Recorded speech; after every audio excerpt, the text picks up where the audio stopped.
crisis for the geek kind. Top geek officials admit they underestimated the hipsters' defense capability. Join the geek revolution and save the galaxy. Geeks from all over the globe are joining up to fight for the future. They're doing their part. Are you? Want to know more? Join We Be Geeks and the Geek Revolution and save the world. Service guarantees citizenship. Listen to We Be Geeks podcast on iTunes and Stitcher or online at webegeeks.net. We Be Geeks, your voice for the Geek Revolution. Want to know more? Geek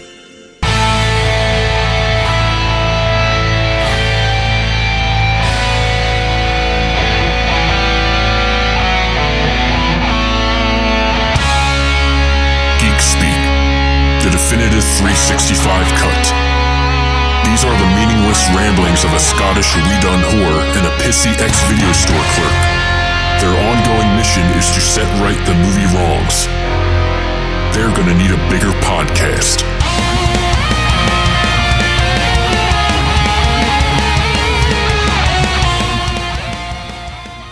Hello everybody and welcome to episode 55 of the 365 Flicks podcast, or as we will be calling this one, Indie Talk 2. Indie Talk 2. Well, it's the official second episode of Indie Talk. Indie Talk 2. Indie Yes. Harder. Yes, another day to Indie Hard. Let's not do that. Yep. Anyway. So this is 365 Flicks. This is an Indie Talk episode, which means we will be dropping our usual format for the most part. And we have a fantastic little interview, which we just got done doing, which we said was going to be like half an hour to 45 minutes. Ended up being an hour and 45 minutes. Yeah, brace yourself, people. It won't feel like that, though. It won't. The guy was absolutely dynamite. It was a local, legitimate freelance writer, Iain Lowson, who is a writer of Star Wars magazines and Fact Files and Star Trek and Farscape and Babylon 5 and basically any geeky thing that people can put their hands on. Anything. Absolutely anything. He was an absolute pleasure to speak to. We had a great time. Great guy. And he made us look normal. He did make us look normal. well, I did speak about, or I'm about to speak about, timey-wimey, the Star Trek Fact Files, and I called them cool. So I think the normal thing is just been and gone for me. Yeah.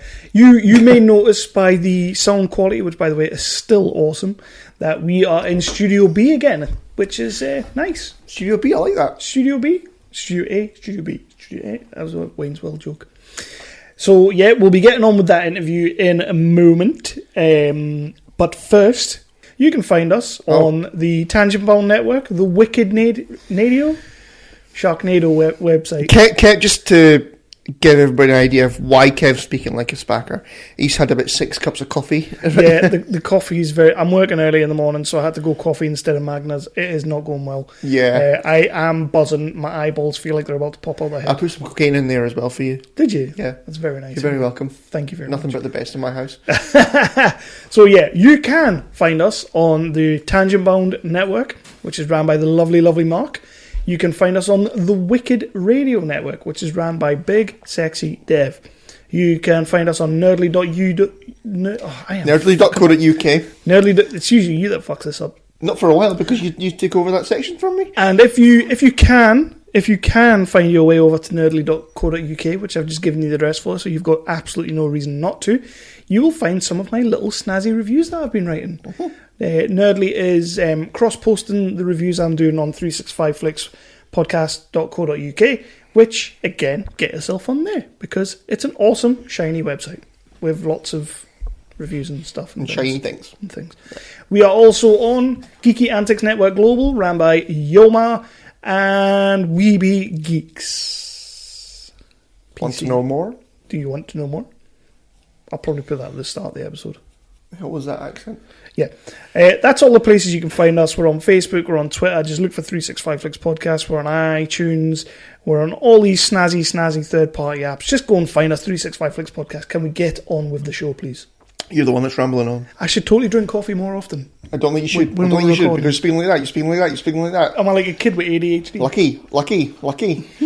Anyway, so the interview is coming up shortly, but we do have a lot of trailers that have been dropping this week, and we just want to bring you our little take on them because why not? Yeah. So let's talk about possibly the best one. Best one first. Best one first. Is it this one? Some people stand in the darkness. It is that one. That was amazing. I loved it. That trailer was so damn good. The trailer we are talking about is Baywatch with Dwayne, The Rock Johnson, Zac Efron. Baywatch looks fucking great. Who knew? I always knew. I've been on this movie so hard since they said Zac Efron was going to be in it. Not The Rock. I like The Rock as well, but Zac Efron, he's got all sorts of skills. This movie looks great.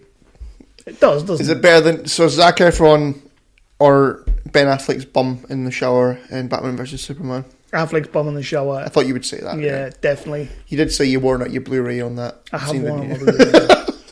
So Baywatch. Baywatch looks fantastic. Right, yeah, it does. It does look good. I didn't expect it to look good. I expected to put it on going, fuck that, I'm not watching that. But it actually looks really good. It looks like a good laugh. And you've got lifeguards and shit and stuff and things. Yeah, so, and slow-mo running. Slow-mo running. Well, you've got to have slow-mo running. And you've got to... There needs to be a Hoff. Oh, there's got to be cameo a in there. The Hoff will be in there. Hoff will be in there. I would like to see Hoff play... Remember in the series how you had the old boy who was always on the speedboat and he was always out to sea, he was bald, and he used to just dive in for no reason?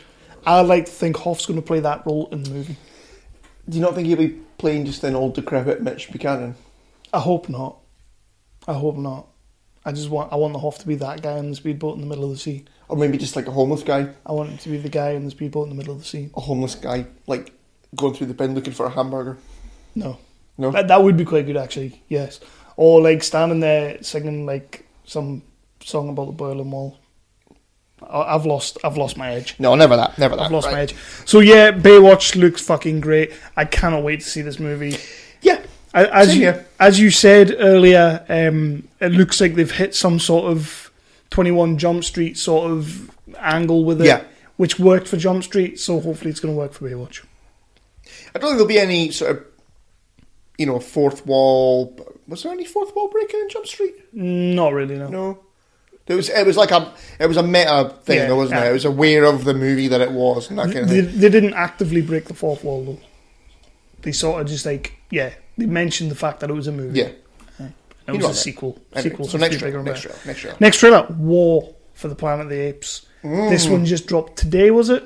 Earlier on today. This looks fun. It looks great. It looks really, really great. I did share it on the Facebooks and we had a bit of feedback.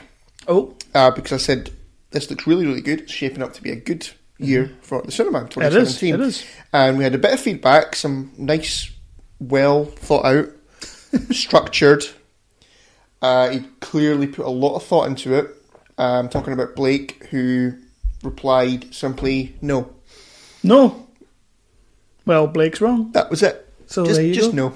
Poor just Blake, always wrong about things. Well, and stuff. Yeah. I feel sorry for Blake. I do, because he's always wrong. And this movie looks like it's going to be great. Ab-Fab.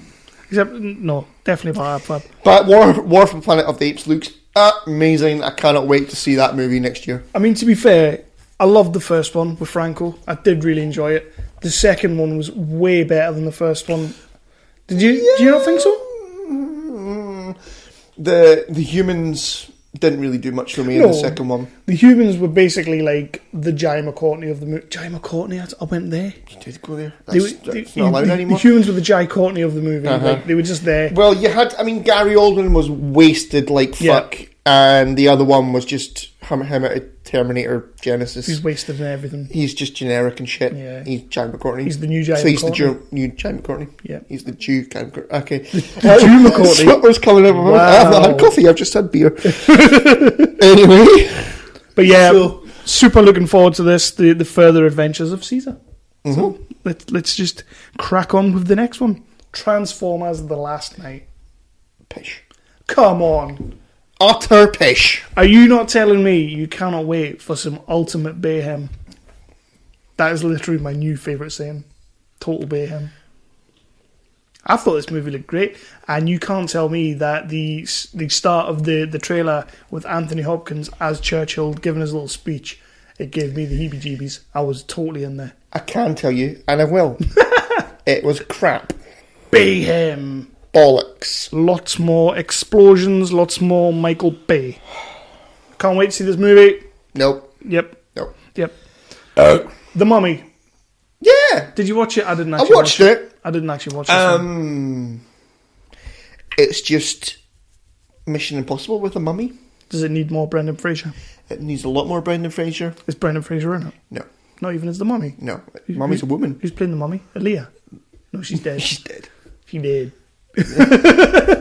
I don't know who's playing the Mummy. No? Rachel Weisz? No, I don't think it's Rachel Weisz, because she's doing that Denial movie. Okay. Yeah. But, it looks like Mission Impossible with a mummy. I will watch it. I won't watch it in the cinema. I'll wait for it to come to Sky or whatever. I'm not going to lie to you. Impossible with the Mummy? Mission Impossible with the Mummy? I'm in. Yeah. I'm sold. It'll be fine. I'm sure it'll be fine. It can't be worse than The Dracula Mummy. Untold or I, Frankenstein. I thought you were going to say the Mummy there. I like the Mummy. I like Mummy Returns. I know, because you like Brendan Fraser. Do you like Brendan Fraser? I like Rachel Weisz even more. Do you? Yeah. Very, very... What about John Hannah? John Hannah's fine too. You're in too deep! Doesn't know what side he's on. The only thing about The Mummy Returns was the little annoying kid actor, but, they're everywhere. Meh. So, I'll give it a watch. I won't discount it, I'll give it a watch. I won't discount it like I just did to Transformers. No. What about this movie? GOTG 2. Who is it? Guardians of the Galaxy 2. I'm trying to be all hip and stuff. Down with the millennial Don't kids. ever do that again. This trailer was immense. Fucking right. I still hold this movie over you, and I'm still going to hold this franchise over you because you didn't want to see the first. No, one. you can't do that anymore. No. I can. No, you because can't. You refused to go and see it at the cinema. You were like, and then when you did watch it, you loved it. That's the best impression of me I've ever heard. Me. So yeah, this trailer looks fantastic. Baby Groot looks cute as balls. So like when I text you and you're at home and you say to Lindsay, I've just had a text from Chris, and you go, me. That's exactly it. Right. She's like, oh, what's he got to say for himself? Me. And she goes, all right, aye. Interesting. But yeah, Guardians of the Galaxy 2, the trailer looks great. It does look great, yeah. And for me, although Baby Groot is cute as balls, we got some great little Rocket Raccoon scenes. Batista steals that trailer. Yeah. At the end when he's like, totally just like, Batista's amazing. Did you hear what they were saying on Hobie? That there must be people kicking off because Zoe Saldana. Right. Saldana? Yeah. Yep. I was going to say Sultana, but that's a fruit. Mm-hmm. Hasn't got any lines in the trailer. So there's all these feminists and that saying that it's all sexist and stuff. Fuck off! Can we say that this 2016, other than celebrity deaths, has been the year that just people have gotten offended over the slightest fucking bullshit? Well, I've got something else from another trailer that I'll be bringing up in a little bit. Oh, but right. yeah, it's very much been you're going to say it's very much been that year. Yeah. Go fuck yourself. The trailer looked great. The movie's going to be great. Can we not just be huge movie fans and go and see movies and enjoy the movies for the movies and the stories? Yeah, can you just watch a movie and not worry about if that, that guy, that black lass has got ginger hair or not? Yeah. Zoe Sultana hasn't got lines in the trailer. That's so sticking. Is that up there with oranges? That's up there with. Lindsay was looking at the merchandise. By the way, we have a merchandise store on the page. Go there and buy yourself a cool hat or a T-shirt that says stuff and things. Lindsay asked me to explain the other day why we had Robin Hood oranges on a T-shirt, and see when I explained it, nothing. Oh, nothing. I got looked at like I was a damn fool. Oh. So, yeah. But I still think it's funny. I think it's funny. Yeah. And she's like, well, why would you say oranges when it's origins? And I was like, because he said it by accident and it was funny. And we were probably drunk. And we were toasted, to be quite honest. But yeah, I'm looking forward to Guardians of the Galaxy 2. Obviously, I'm looking forward to that. I cannot wait. And the trailer looked bloody good. It did. So we're going to get on to the big trailer that came out this week that you're super happy about. I am excited. But before I do go there, I just want to say a big, massive, how dare you, Too Fast and the Furious 8, releasing a trailer for a trailer. Mm-hmm. What is the world coming to with trailers for trailers? To be fair, Spider-Man did it as well. They did. Although it was quite cool, the GoPro thing and stuff. It was a decent little trailer. Yeah. Like, I could get behind that, but this is literally like, you're watching the trailer and there's like little bits of footage from the movie, and then it goes, coming Monday, the trailer for Fast and the Furious 8. And it was like, I can't wait to see Fast and the Furious 8. I'm not interested in it whatsoever, but that's fine. I can't wait to see it. That's fine. But you shouldn't write movies off like that. Well, no, I'm not watching Fast and the Furious, just the same as I'm not watching Transformers, because I've watched Fast and the Furious movies in the past, or tried to. Like I've watched Transformers movies in the past, and I know that it's going to be Michael Bay fucking exploding bullshit and fucking American flags waving all over the place, America. But fuck off with your Michael Bay fucking Bayhem, fuck you. Bayhem. This podcast turned into total Bayhem. Go make me another coffee. No more coffee for you. Put that coffee down. So, I suppose we might as well just get on to the last trailer, because I reckon this one might take a wee while. Spider-Man trailer. Spider-Man Homecoming. Yeah. You'll never see me coming. Just went there, right? I did go there. So, you're the Spider-Man freak. You've been dying for this movie, this trailer. You've been dying for Spider-Man to be back at Marvel. So I'll let you. What did you think of the trailer? I thought it was fucking great. Did you? Mm-hmm. Well, we've got two trailers. We got the domestic trailer. I refuse to call it trailer 1 and number 2 though. Well, I'm going to do that, I'm saying we've got 2 trailers. It's the same trailer, just with a tiny little bit extra on one of them. Right. One of them was an international trailer with a tiny little bit extra. Thank you. One of them was a domestic trailer with a tiny little bit less. Fuck you, Marvel. All right. Mm-hmm. Didn't you say fuck my mother? Fuck you, Marvel. Oh, Jesus Christ. So go on then. I thought it looked great. So can we agree Tom Holland looks fucking brilliant as Spider-Man? I like Tom Holland as Spider-Man. I always liked that idea. We championed Tom Holland from the get-go. Oh, yes. I think we wanted Asa to start with. No, Tom Holland. No, you were Tom all the way? Holland. Right, okay.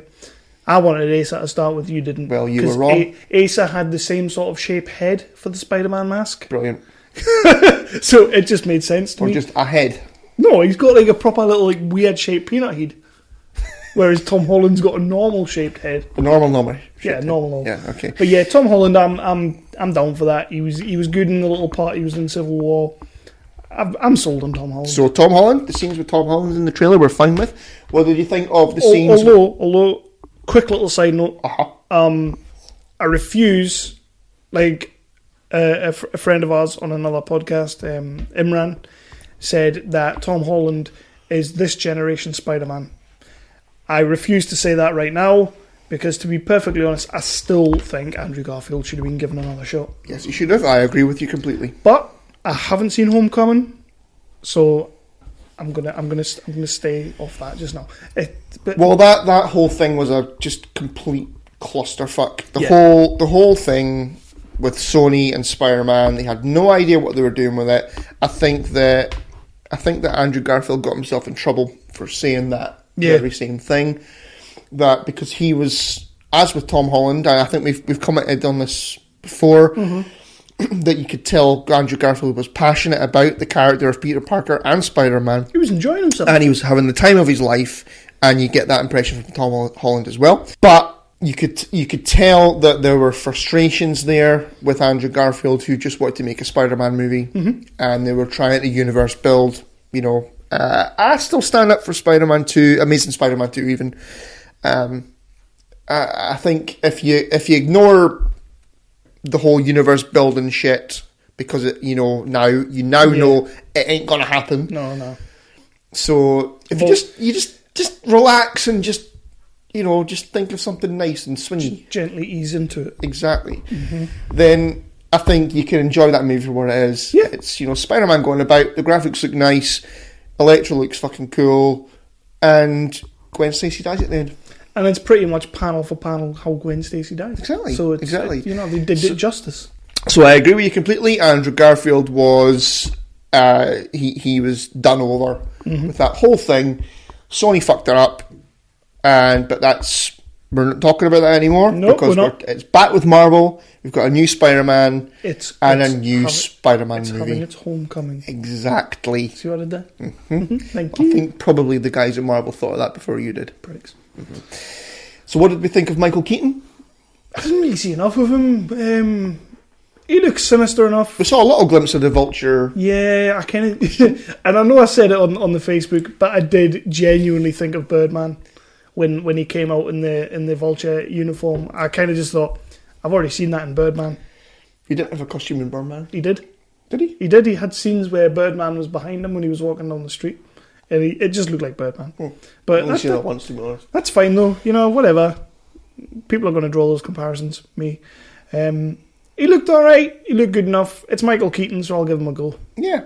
So, from what we gather so far, you've got sort of basically like a high school story.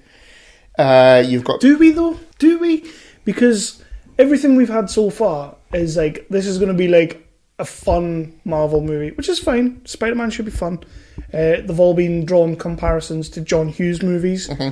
As bold as John Hughes as that trailer got was, there was a high school in it, and there was like a pop culture song in there, which is fine, but Guardians of the Galaxy had pop culture songs all over. I ain't saying that's a John Hughes movie.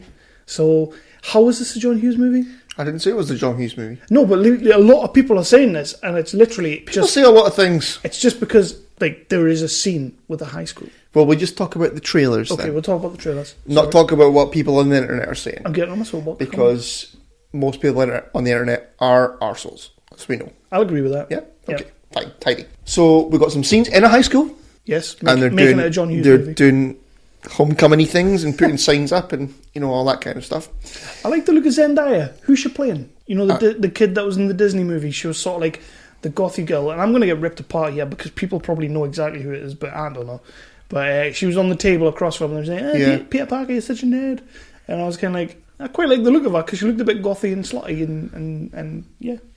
So, yeah.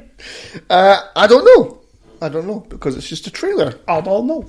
I didn't sound like that, did I? No. No, right, back on. Yeah. I forget what point I was going to make because you cut me off. That it was a John Hughes movie. No, I wasn't going to make that. Oh, God. Right, okay. Before we crack on to what I was going to say that people are going nuts about, and you're going to totally disagree with this. This is the first outing with Spider-Man for Marvel, and thank God they've got him back. Thank God. We've been saying it for years. Everybody's been saying it for years. They needed Spider-Man back and everything like that, which is fine. I'm glad they've got him. And you're going to totally blow me out the water here because I don't necessarily think we need Tony Stark all over this trailer. I don't necessarily think we need Tony Stark in the movie, but I'll let it slide. I'm going to let it go because why? Yeah. Why was he all over the trailer? I don't know why he was all over the I don't think he was all over the trailer, was he? He was like at the very start of the trailer, he was halfway through the trailer, and he was at the end of the trailer.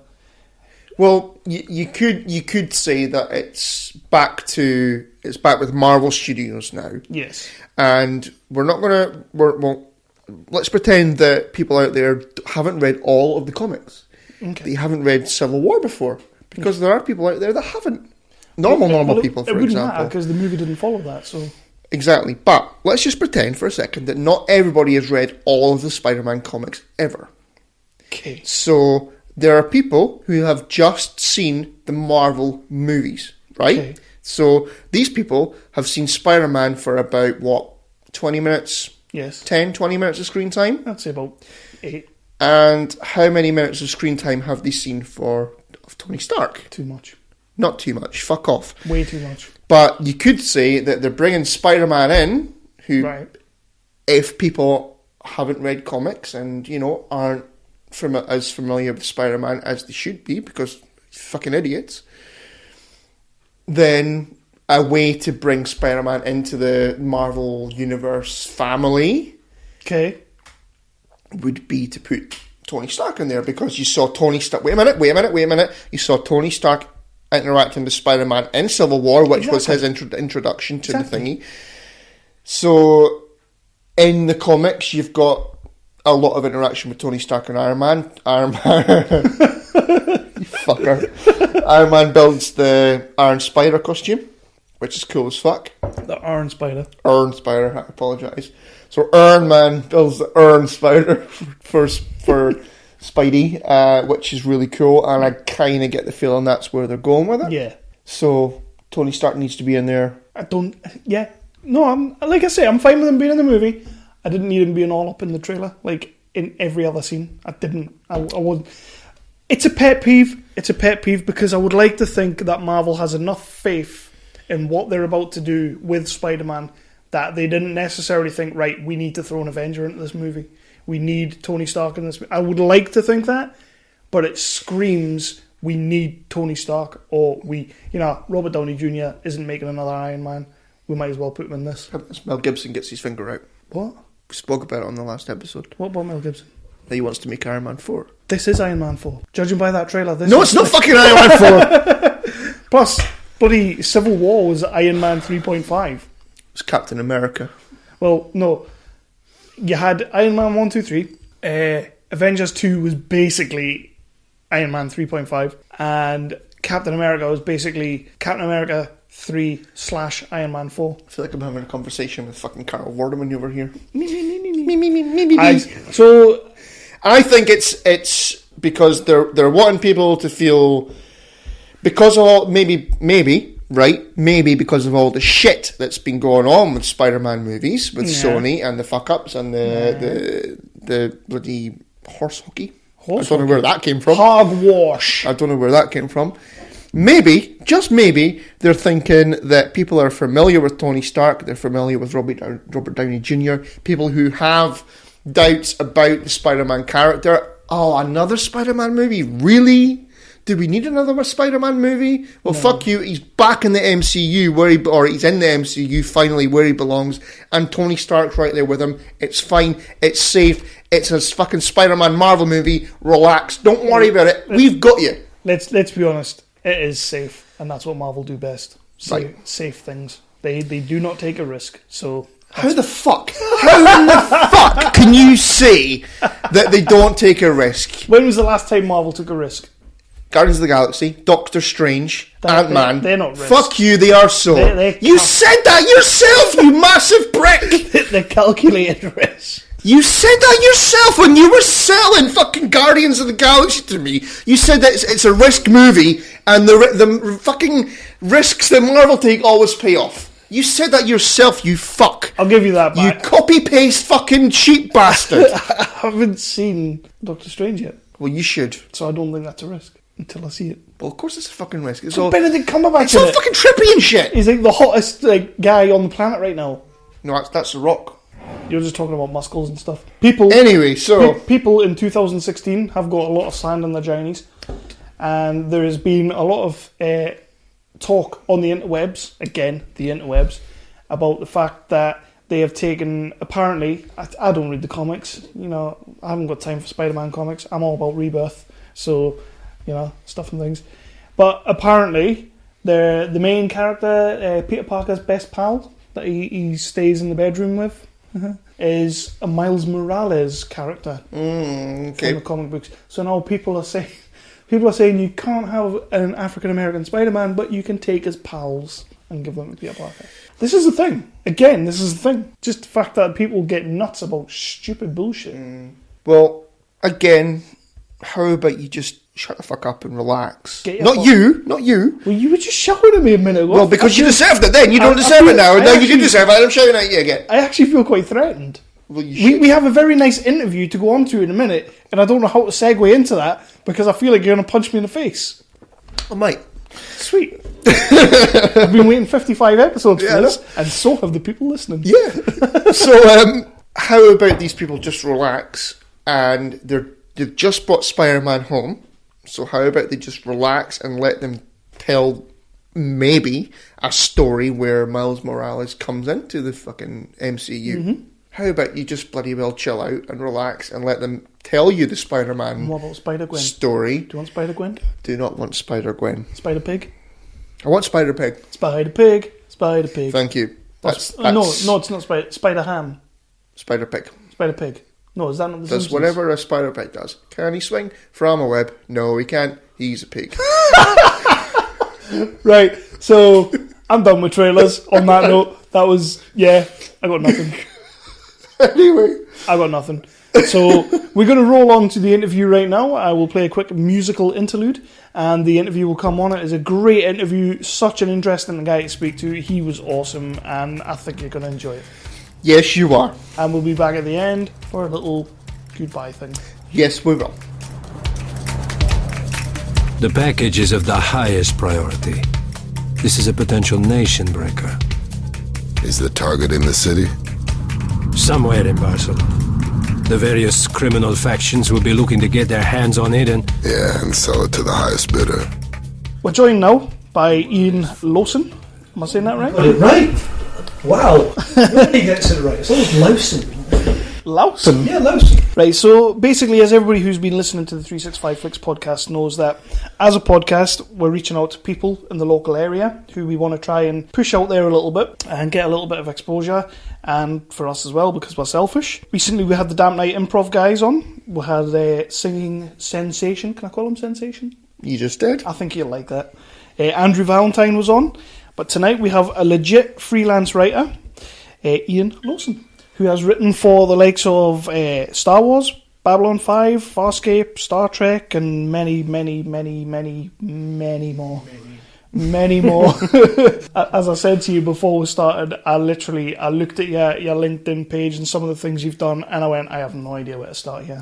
That was the big thing. I mean, you've been a very, very busy man, Ian.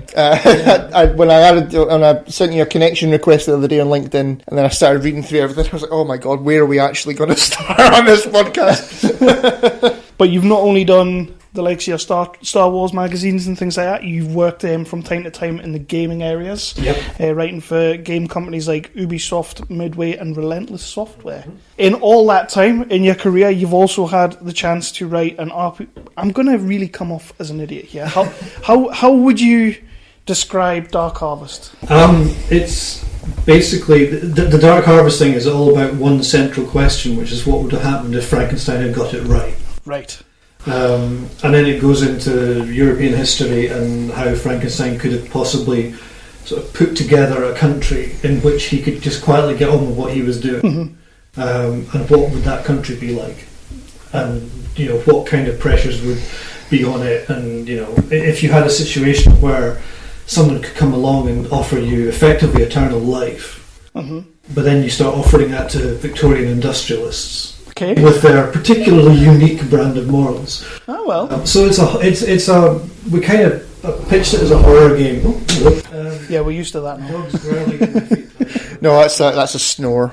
That was on the Damp Night episodes and the Andrew Valentine episode as well.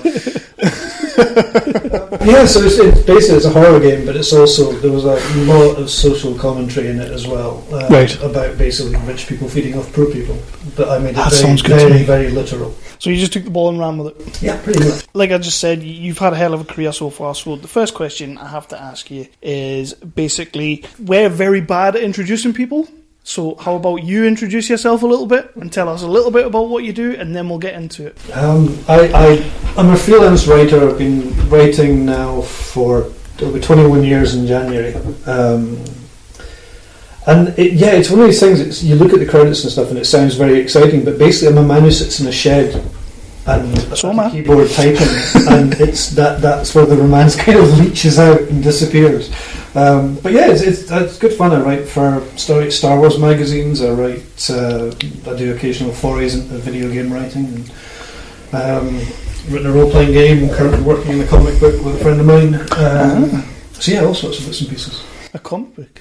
My daughter thinks it's all very cool because she can go to school and say, "Oh, my dad writes Star Wars stuff." And all her friends think that's great. Mm-hmm. I did a talk at Berwick Middle recently, and I think the most excited person then was the teacher. I was going to say, to be honest, I'm 32 now, and when I read everything you'd done, I was like, "Oh, this is great. This is great."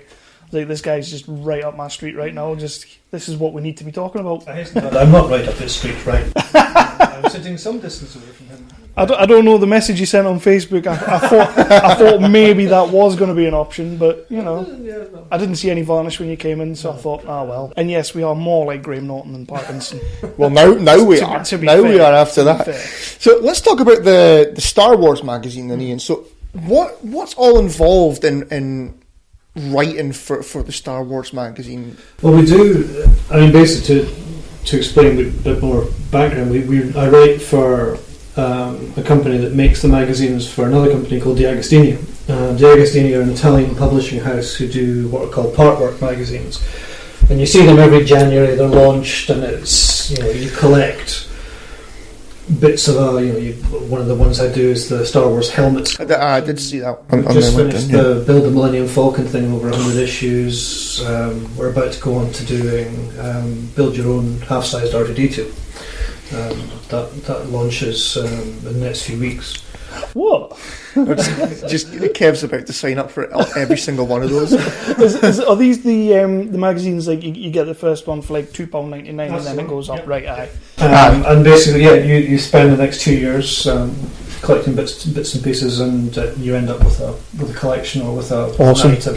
And so basically we plan a lot of these projects, propose them to D'Agostini, the mother company, and then we write them. And the folks down in London put them together, and then you guys buy them.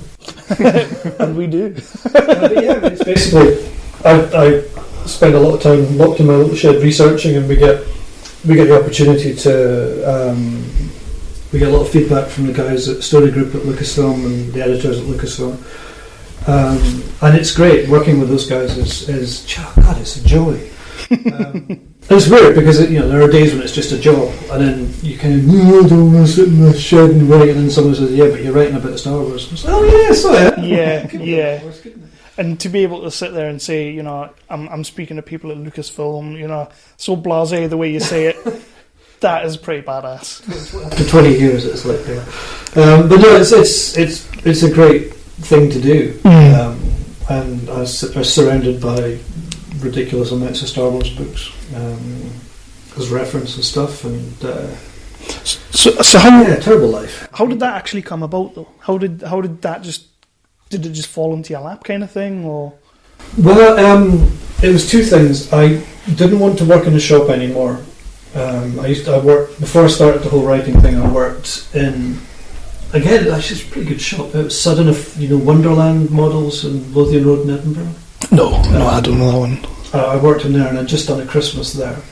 And anybody who works in a shop will know what I'm saying when I say just working at Christmas is the worst experience in the world. I was just saying. Yeah, we're having that conversation before you got here. I was literally working in the Christmas aisle today with the Christmas boombox, same 6 Christmas songs. Yeah. Oh, yeah. I was about ready for this interview tonight. Yeah, we were having that conversation. I was bitching and moaning about the computer not working today, and then Kev told me that, and I was like, okay, you win. It's your misery.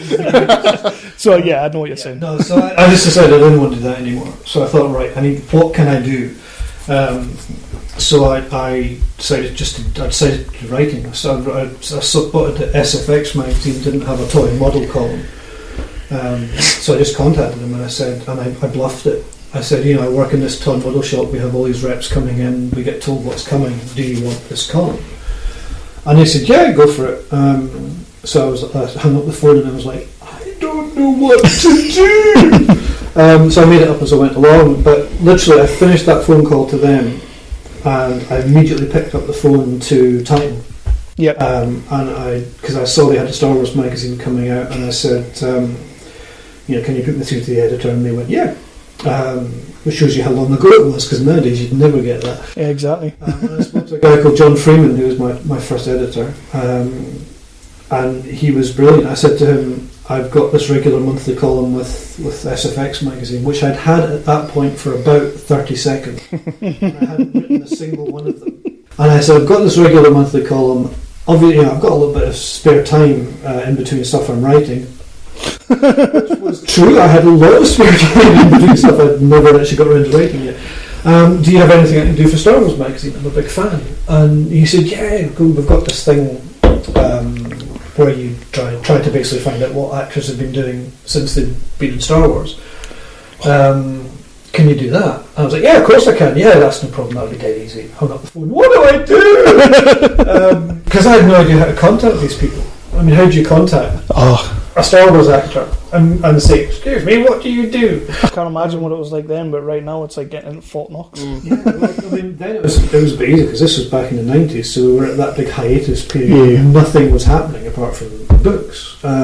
So I just went into the library and I said, how would I get a hold of actors' agents? And they pointed me at the big contacts book, which is called Contacts, I think. And I just basically found the agents and contacted the agents, and some of them were really good about it, some of them were complete arseholes. And then just every now and then, you would accidentally find you'd been given, they'd actually listed the home phone number and address of an actor. So I remember I was phoning one guy, and this guy picked up the phone and I said, hello, I'm wondering if you can give me any information on what Kenny Baker's been up to recently. Yeah, of course I can. Oh, Kenny! And it was Kenny I was speaking to, and I was like, "Oh right." So and we chatted away, and he was really good about it. He said, "I do get his number in," and I was like, "It's in the big book of contacts." I was like, "What, really? Ah, silly bastard!" So you had to go in and change that, but that happened a few times. A couple of other one actress in particular, I think I got, and she was furious. I was like, just going out. But yeah, most of it, that was how it started. I didn't fib it exactly, but I wasn't entirely truthful. Well, that's fine. I mean, Christ, that's how we've got half the stuff we've been doing. I just completely lie. I'm like, yeah, I'm the cousin. Just put me through. But no, that's great. That's great. I mean, Kenny Baker. Yeah. I know. 2016 again. So who's the most well-known then person from the Star Wars universe that you've been able to speak to? They're all well known. Yeah, I've chatted a few of them over the years. I did events or sort of event stuff for a while. We got guests along, and a few of the guys. Kenny Baker was along, a couple of them, Peter Mayhew, folk like that. I chatted to Robert Watts once, relating to something. It wasn't an interview or anything, but he was a really good guy to talk to. He couldn't. I was doing stuff for Decipher, the card games company, who had the Star Wars license at the time, and I contacted Robert Watts, and he was like, "So why do you want to speak to me? Why would people want my autograph?" I said, "Well, why wouldn't they? Because the Star Wars films, the Raiders of the Lost Ark. We could go on." And he was like, "So people actually care who's behind the scenes and that?" I said, "Yeah, of course they do." So he was really sort of puzzled by that. But yeah, a few of them over the years. It's been fun chatting with them, and I mean, I think for me, little takeaways like just Kenny Baker and Peter Mayhew walking side by side. Oh man, up the roads was just amazing. Those two were such good friends, with bizarrely so much in common, because both of them had so much, medically they had to deal with.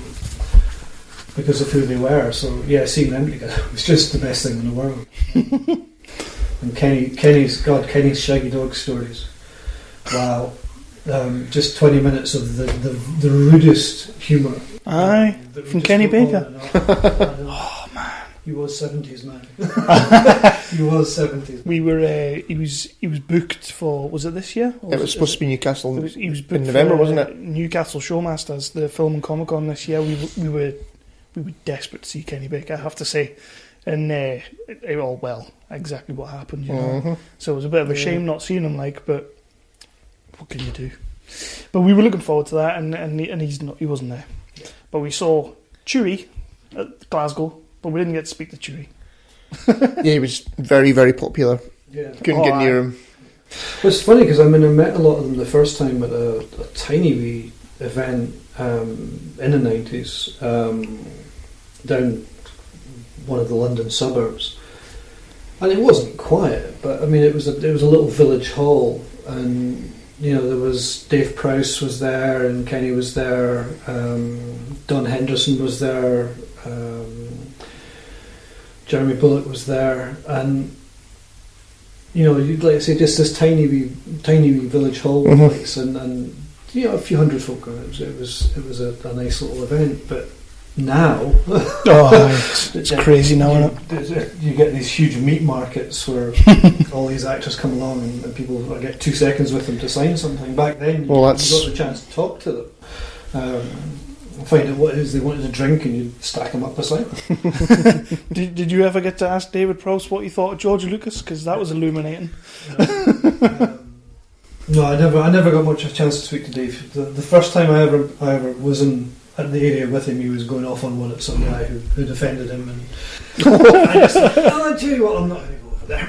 Well, he was literally like our first Comic-Con interview, wasn't he? No, Kate did. He was our second, yeah. And obviously, being Star Wars fans, being George Lucas fans, it's like, tell us about what it was like working for George Lucas. And he was like, we just kind of sat there and went, oh my god, worst possible question. Wasn't a good place to start. Yeah. But on the Star Wars, you've done a lot of the magazines and stuff, but you did a bit of work on Disney Infinity 3.0, the game. Yeah.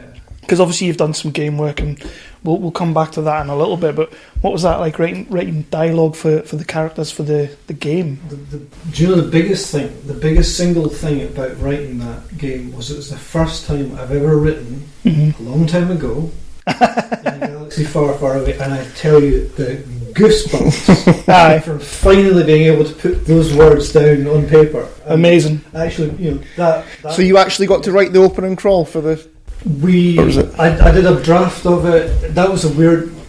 The thing about writing for games is it's a committee thing. Yeah, everybody gets involved, and particularly with the Star Wars thing, it becomes this huge. Everybody wants to say they've written Star Wars, which is understandable. But yeah, I drafted the crawl for that. There's sort of slight rewrite of the crawl. That was possibly one of the bits that changed the least. But yeah, we did dialogue. I mean, the biggest kick was knowing that I was writing for Tony Daniels, and having him saying words that I had written. That was lovely. Sounds awesome. But yeah, the Disney Infinity stuff was great because the guys I was working with, Studio Gobo, down in Brighton, they're just the most amazing. I mean, I've worked for a lot of great games teams, but the guys at Studio Gobo are a phenomenon. They're just the best people, and their studio is covered in every Star Wars Lego kit. The Death Star and all these other ones around, and you get in there and you play with them, and it becomes part of the conversation of how you're making this game, because it was about toys and how to turn Star Wars into toys. So hours were spent going over the old Galoob Micro Machines sets, if you remember them. I do remember them. How do they work out? How do they fold out? How does this open up to become this? How do you play with that? So that everything had to be written to be done as a toy. And it was a great thing to be involved in, because I got involved right at the very start. Yeah. When we were still conceptualising the whole thing and figuring out which bits of the story we could realistically cover, because we couldn't do the whole thing. So we focused on Tatooine, Hoth, and then on to Endor, and kind of brought a few things, like Bespin was kind of mashed into Hoth in terms of certain plot moments, and that was, some folk found that a bit hard to relate to, but we couldn't do a Bespin level and a Dagobah level, and we couldn't do that, the whole story.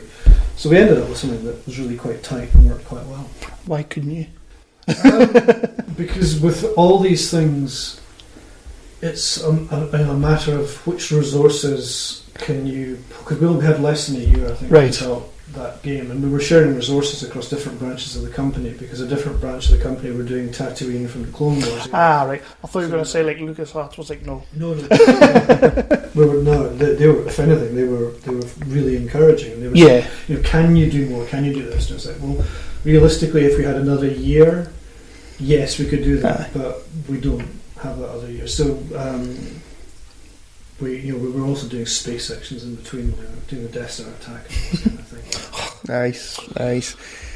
So how much creative license does LucasArts give you then? Because obviously you said you have to get certain plot points in from the movies, from the trilogies. So the bits in between where you're writing dialogue and what have you for the different the different guys in that. How much license do you have when you're writing that? You have a fair amount. It's a lot of it you discuss with them in terms of general tone. They didn't want us to get too silly.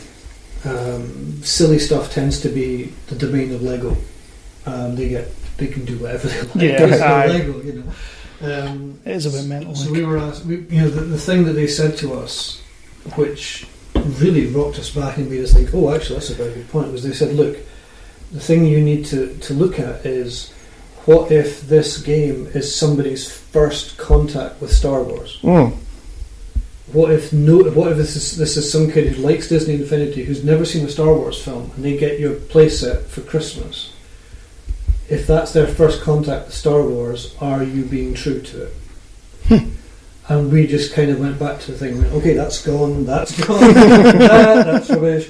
And yeah, they were.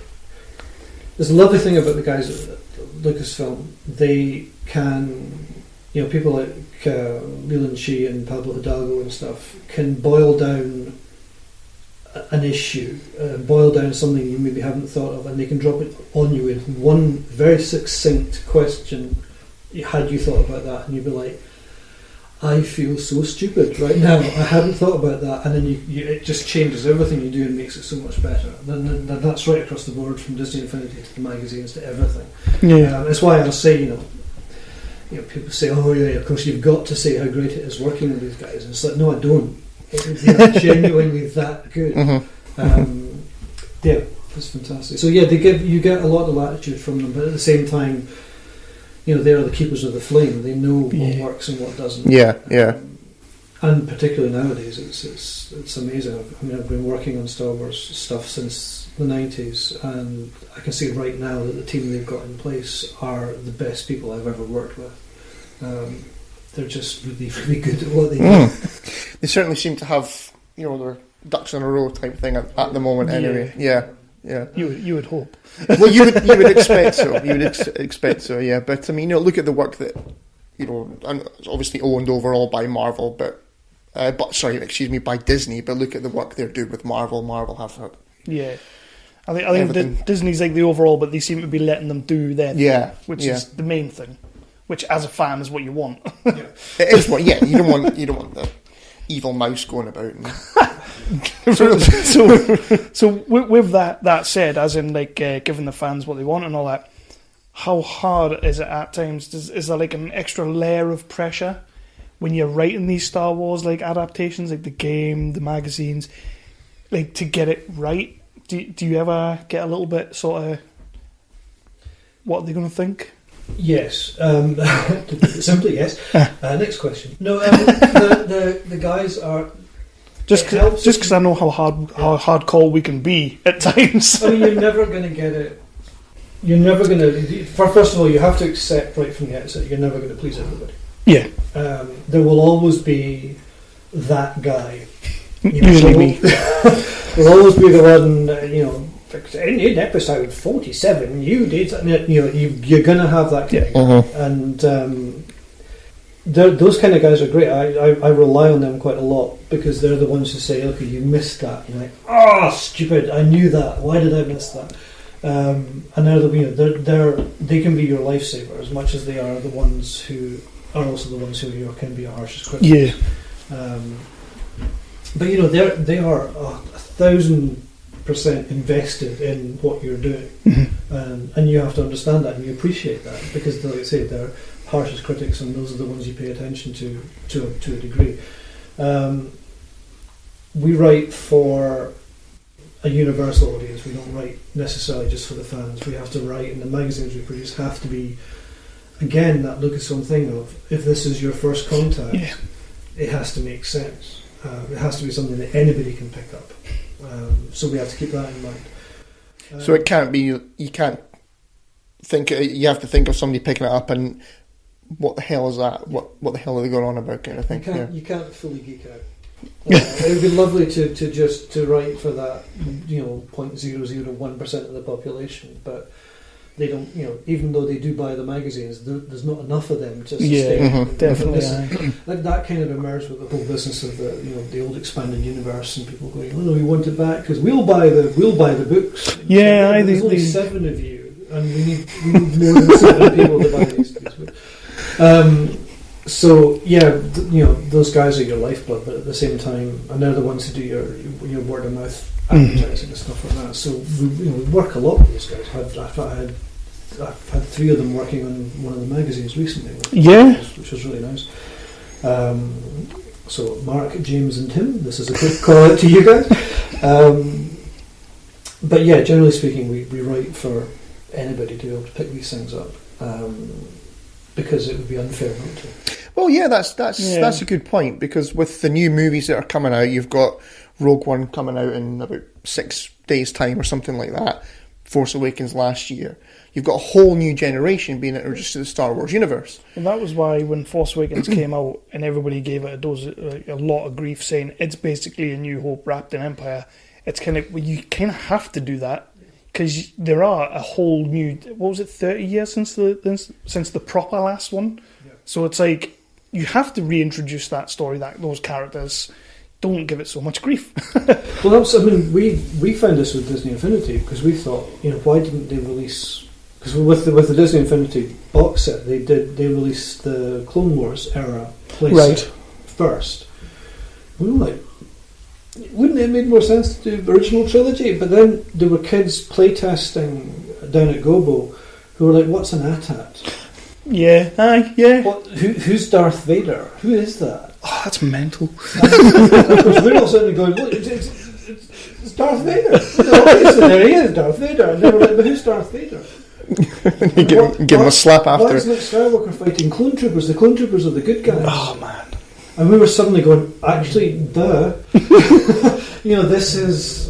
Of course, these are the kids who were grown up on... and who were brought up on the Clone Wars cartoon. Who were brought up on episodes 1, 2 and 3. Never that. No. But then, you have to kind of go there and go, actually, those are their first films. And Star Wars, the stuff we saw in the cinema is something you catch on TV every Definitely, night. And you kind of go, yeah. No, you're right. It's something that, as a fan, I suppose you don't think about. Like, my kid's first introduction to Star Wars was Jar Jar Binks and whatnot, and it's like, really. The thing is, my kids, when they were a little bit younger, they loved Jar Jar. Yeah. They thought he was great. And it's forgivable at that age, though. Yeah. But yeah, they like those films, those cartoons, and that's the kids these days who are growing up on Rebels and stuff like that. Rebels is great. It's not something I've ever actually watched. It took me a while to watch Rebels because I wasn't too keen on the before sort of A New Hope and kind of thing. But then when I actually sat down and watched it, I'm like, this is badass. Like, that's the one that's brought Darth Maul back, isn't it? Yeah. That show, right. But Ezra, the main character, he's great. Yeah. He's such a good character, and they write him so well. It's unbelievable.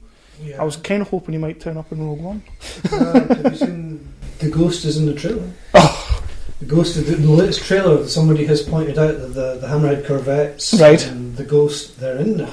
So Phoenix Squadron is in Rogue One. See, I've been staying away from trailers. Yeah, you see. I've watched a couple of them, but have you got the goosebumps at the back? A little bit. So with that, we'll end this sort of like little Star Wars section with sort of how excited are you for Rogue One? Hugely. It's insane. People kind of assume that just because of what we do, the magazines and stuff, we must know everything that's coming up, and we don't. See, that's what we were going to ask you. Are you given any inkling of what's coming? Occasionally, when it's necessary. Because we got such long lead times with the magazines, we're writing stuff now that's not going to be seen until May next year, May or June. So who's Ray's parents then? I genuinely don't know, and we don't find out. We do occasionally get. We'll write something, and I'll get an email from like Leland Shee or someone saying, "Could you not write about that just now because something's coming?" And that's as much warning as we get. When Rebels was in its first season, we were getting a lot of this. You can't read about that anymore. That's not true. We had a few months ago. We had another guy who writes for Star Wars comics. Cavan Scott is his name, and he was telling us about that very thing, where he was writing something for. Didn't he say he was writing something for Darth Vader or something like that? He'd written like a whole little story, and then he got an email back saying, "Yeah, you can't talk about that." Yeah. But then occasionally, we'd done a piece about. We were doing a piece about Coruscant, and we talked about the Jedi Temple, and we kind of alluded to it. And Leland came back to me and he said, why don't you say this instead? And he'd written this paragraph. Mm-hmm. And he said, feel free to rephrase. And we were the first people to get official confirmation that the Emperor moved into the Jedi Temple and turned it into his palace. Oh. And did you just run out and tell everyone? No, what we did is we put it in the magazine and then we sat waiting for people to notice, and nobody noticed. Oh man! Everybody went, oh, because this was after the old EU continuity had been thrown out. Yeah. But in the EU continuity, the Jedi Temple was demolished, or other people said Palpatine moved in and whatever else. But we were the first ones to get official confirmation that happened, and because it was such a small bit, nobody picked up on it, and we were like, oh. Again, though, even though not many people have picked up on it, nobody's picked up on it. It must be pretty damn cool to be able to sit there and go, I wrote that, you didn't see it, I wrote it. No, it's good fun to do that. Occasionally we get more in the old days. Back when we did stuff in the 90s, we dropped in quite a bit into the canon there. I think of the stuff that we wrote back then, stuff I wrote back then. There's only a couple of things I think that are still. Admiral Ozzel's first name was something that I came up with. Aye. As a joke with the actor who played him. Do you remember Michael Sheard? He was. Is it him from Spinal Tap? No. No, he wasn't Spinal Tap. He was in. Do you remember Grange Hill? Yes. Do you remember Mr. Bronson? Right. Yes. He was Mr. Bronson. All right. He played Admiral Ozzel in Star Wars, and he was Hitler in Last Crusade. I met him. You got that one, did you? I know Hitler. Yeah. But he, as Mr. Bronson, his nemesis was a character called Danny Kendall, and so I gave Admiral Ozzel his first name Kendall as a callback to telling a joke, and Michael thought it was fantastic. He loved that. That's still in there. That's still part of the official canon, so I can go. That bit's mine. and it's a gag that only about 4 people in the world get nowadays. Well, now everybody will get it, or at least the 3 people that listen. Yeah, exactly. So that's sort of like the Star Wars. Quick crack about the Star Trek magazine before we go on to. God, aye.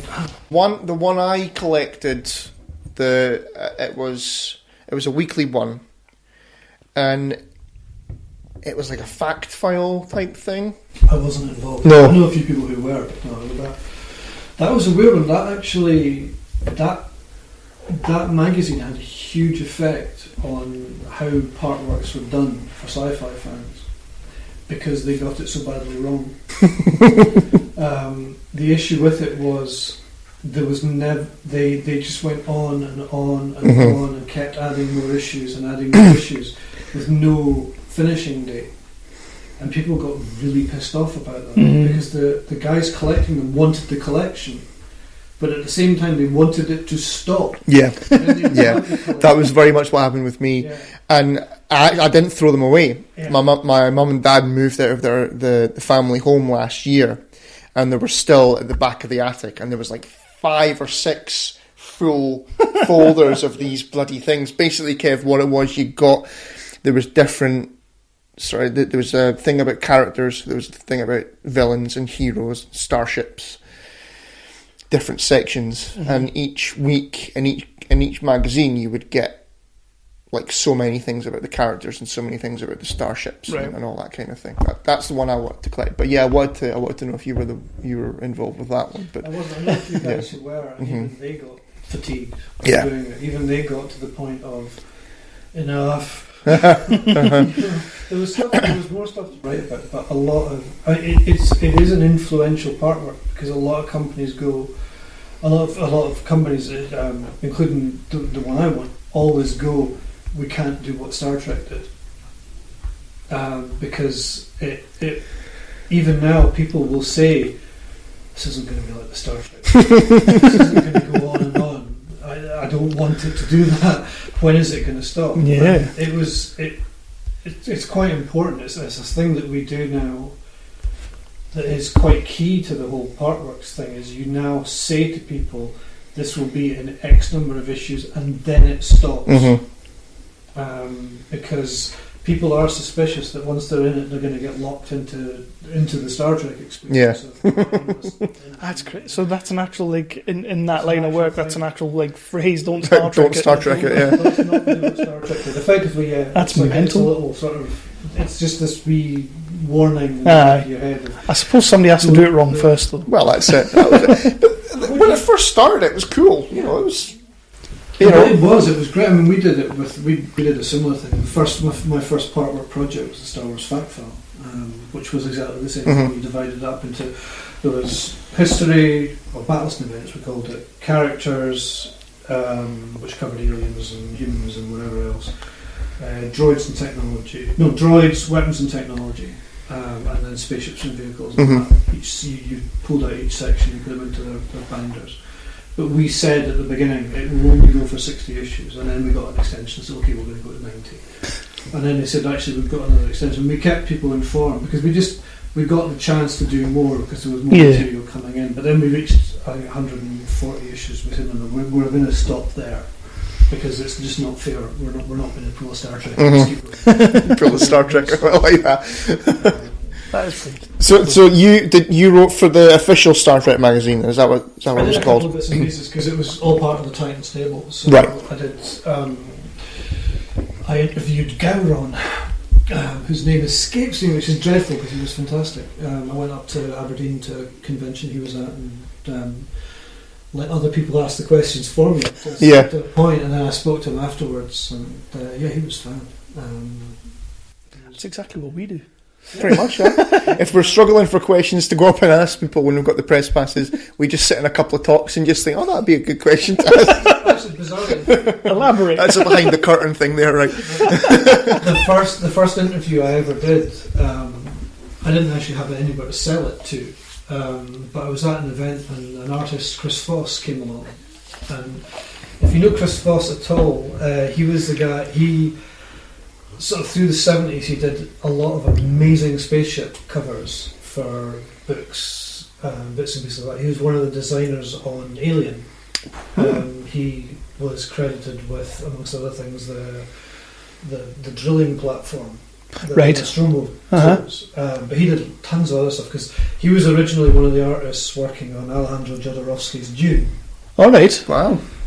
And a whole bunch of other guys. Dan O'Bannon was involved in that. And then when Dune fell apart, a lot of those guys transitioned to do Alien because Star Wars had come out and Fox went, we're to go for it. Thing was, and Alien had literally been this tiny wee project, and suddenly the budget was like piled on, and they went off and did this other thing. So Foss was there, and I knew he'd done Alien, and again, people of a certain generation will remember the book The Joy of Sex. Chris did all the illustrations for that. Right. So he was there at this event, this Gen Con event, because he'd been doing covers and interior illustrations for the Traveller role-playing game. And I thought, I want to do more magazine stuff. I'll interview Chris Foss, he's here. So I went in and I sat in on the Sci-Fi Channel and interviewed him, because they were there just to talk to Chris Foss and to do a piece about this gaming event. And I said to them, look, it's okay if I just sit in on your interview. I'll give you guys credit for it. I haven't sold it to anyone yet, but I'll make sure you guys get credit for it, and I'll ask a few other questions of my own. So I got chatting to Chris Foss and afterwards and asked him a few other questions. But that my first ever interview was done just because I happened to be there, and it was somebody else was asking the questions at an event. That's a great way of doing it. Oh yeah.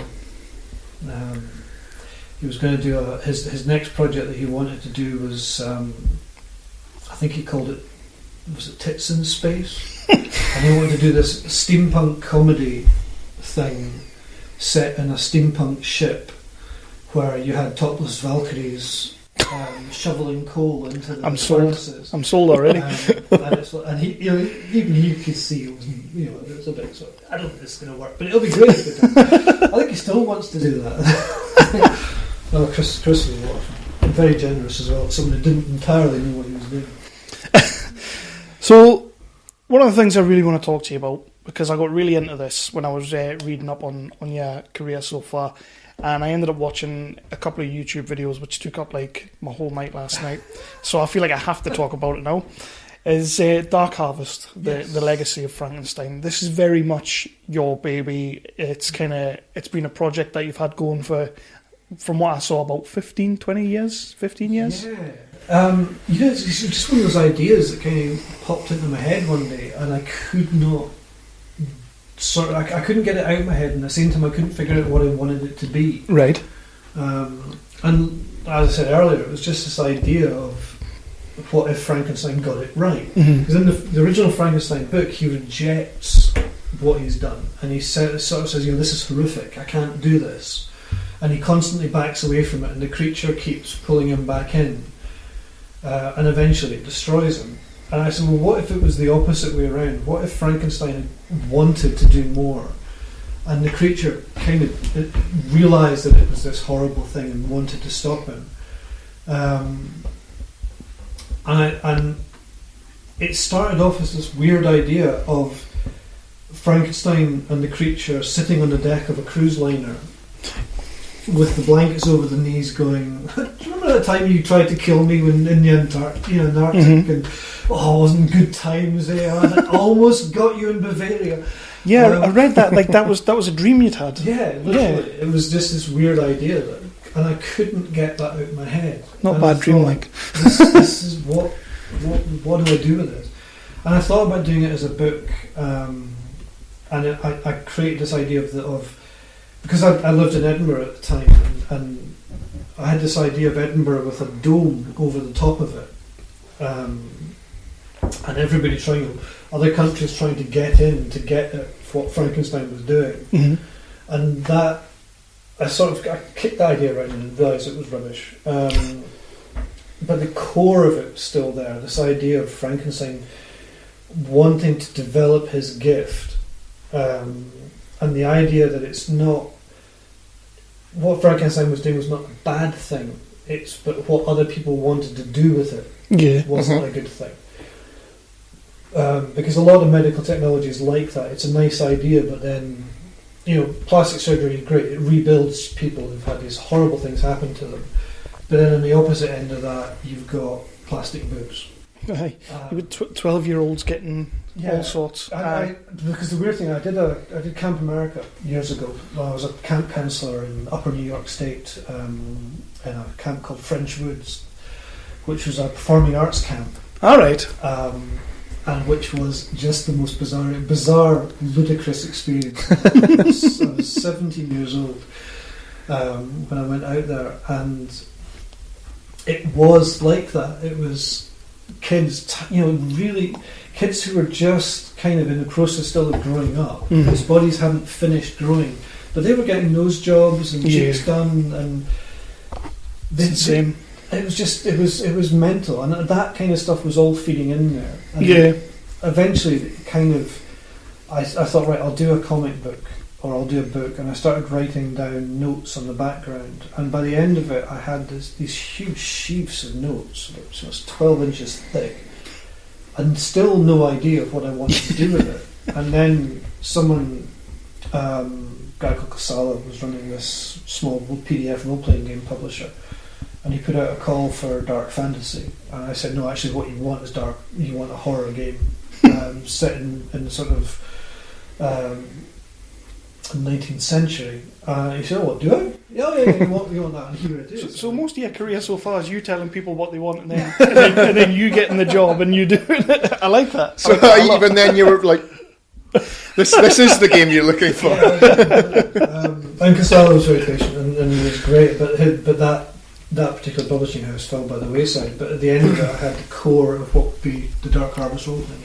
See, this was the thing that kind of grabbed me, because I read the sort of the blurb that you had, like you're saying, what if Frankenstein had got it right, I'm sitting there and I'm reading it and thinking that, in my head, as I was reading, it's a novel. But then, as you get a bit further into it, it's like a role-playing or like tabletop sort of... Yeah, it's a role-playing. So we've never played anything like that. We're complete newbies with that kind of thing. We're gonna try it at some point with the Damp Night guys. So, like, can you explain a little bit about that, how that happened? I know you're saying it kind of just fell into that. Or even how does that work when you're sort of into the book and then it all of a sudden becomes a role-playing game? What I did with the book was basically, one of the things as a gamer myself, there are two kinds of gamers. There are gamers who like what's called the crunch, who like the systems, who like how the numbers work to make the game function. And there are gamers like me who like what's called the fluff, which I think is a very unfair thing, which is where they like the setting for the game. And what tends to happen in a lot of games is those two are muddled up. Yeah. And to find what the setting is, you have to get through a lot of stuff about numbers that maybe you're not that fussed by. Yeah. It takes a long time to get to understanding what the setting is and what kind of stories you do. So what I wanted to do with Dark Harvest was separate them, not entirely in the sense of that one doesn't, that they don't meet. Yeah. I wanted a system that very much meant you could tell the stories. Yeah, I saw that. Suggested. But I wanted it so that if you wanted to know how it worked as numbers, they were all here in one section. If you just wanted the setting, that was all in a different part. So you didn't have to mess around, you didn't have to get lost, you didn't have to go, oh God, what page was that on? So it is very much, it describes the setting first in as much detail as you need to be able to give you an idea of what kind of stories you might want to tell. And then at the end of the book, there's an equally huge section which explains, okay, this is how you run the game. And because I'm not very good with numbers and with how it works, and I wanted to make sure that whatever the setting, whatever the crunch was, whatever the numbers were, made sense to me. And if I could read those rules and make sense of them, then I knew we were fine. Because too many times I've come across a role-playing game that I'd like to run because I love the setting, and I get to the numbers and I haven't a clue. Because the rules are written by people who understand the rules. Yeah. They can't tell you how they work. Yeah. And that happens all too often in role-playing.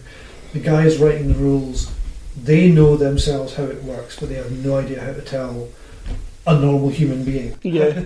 Yeah. It kind of goes back to your point about the Star Trek, the Star Wars magazine, where people like us who have never played an RPG before, we'd open something like that and go, what the hell am I looking at? I've got no clue what to do. Why is there a Sudoku on my page? Yeah. It's a thing that the industry itself has been really, really slow to get a handle on. Yeah. If you don't make something appeal to the general public, you are killing your sales. You're not going to sell as many things as you should do if the general public can't pick it up and run with it. Much like this podcast.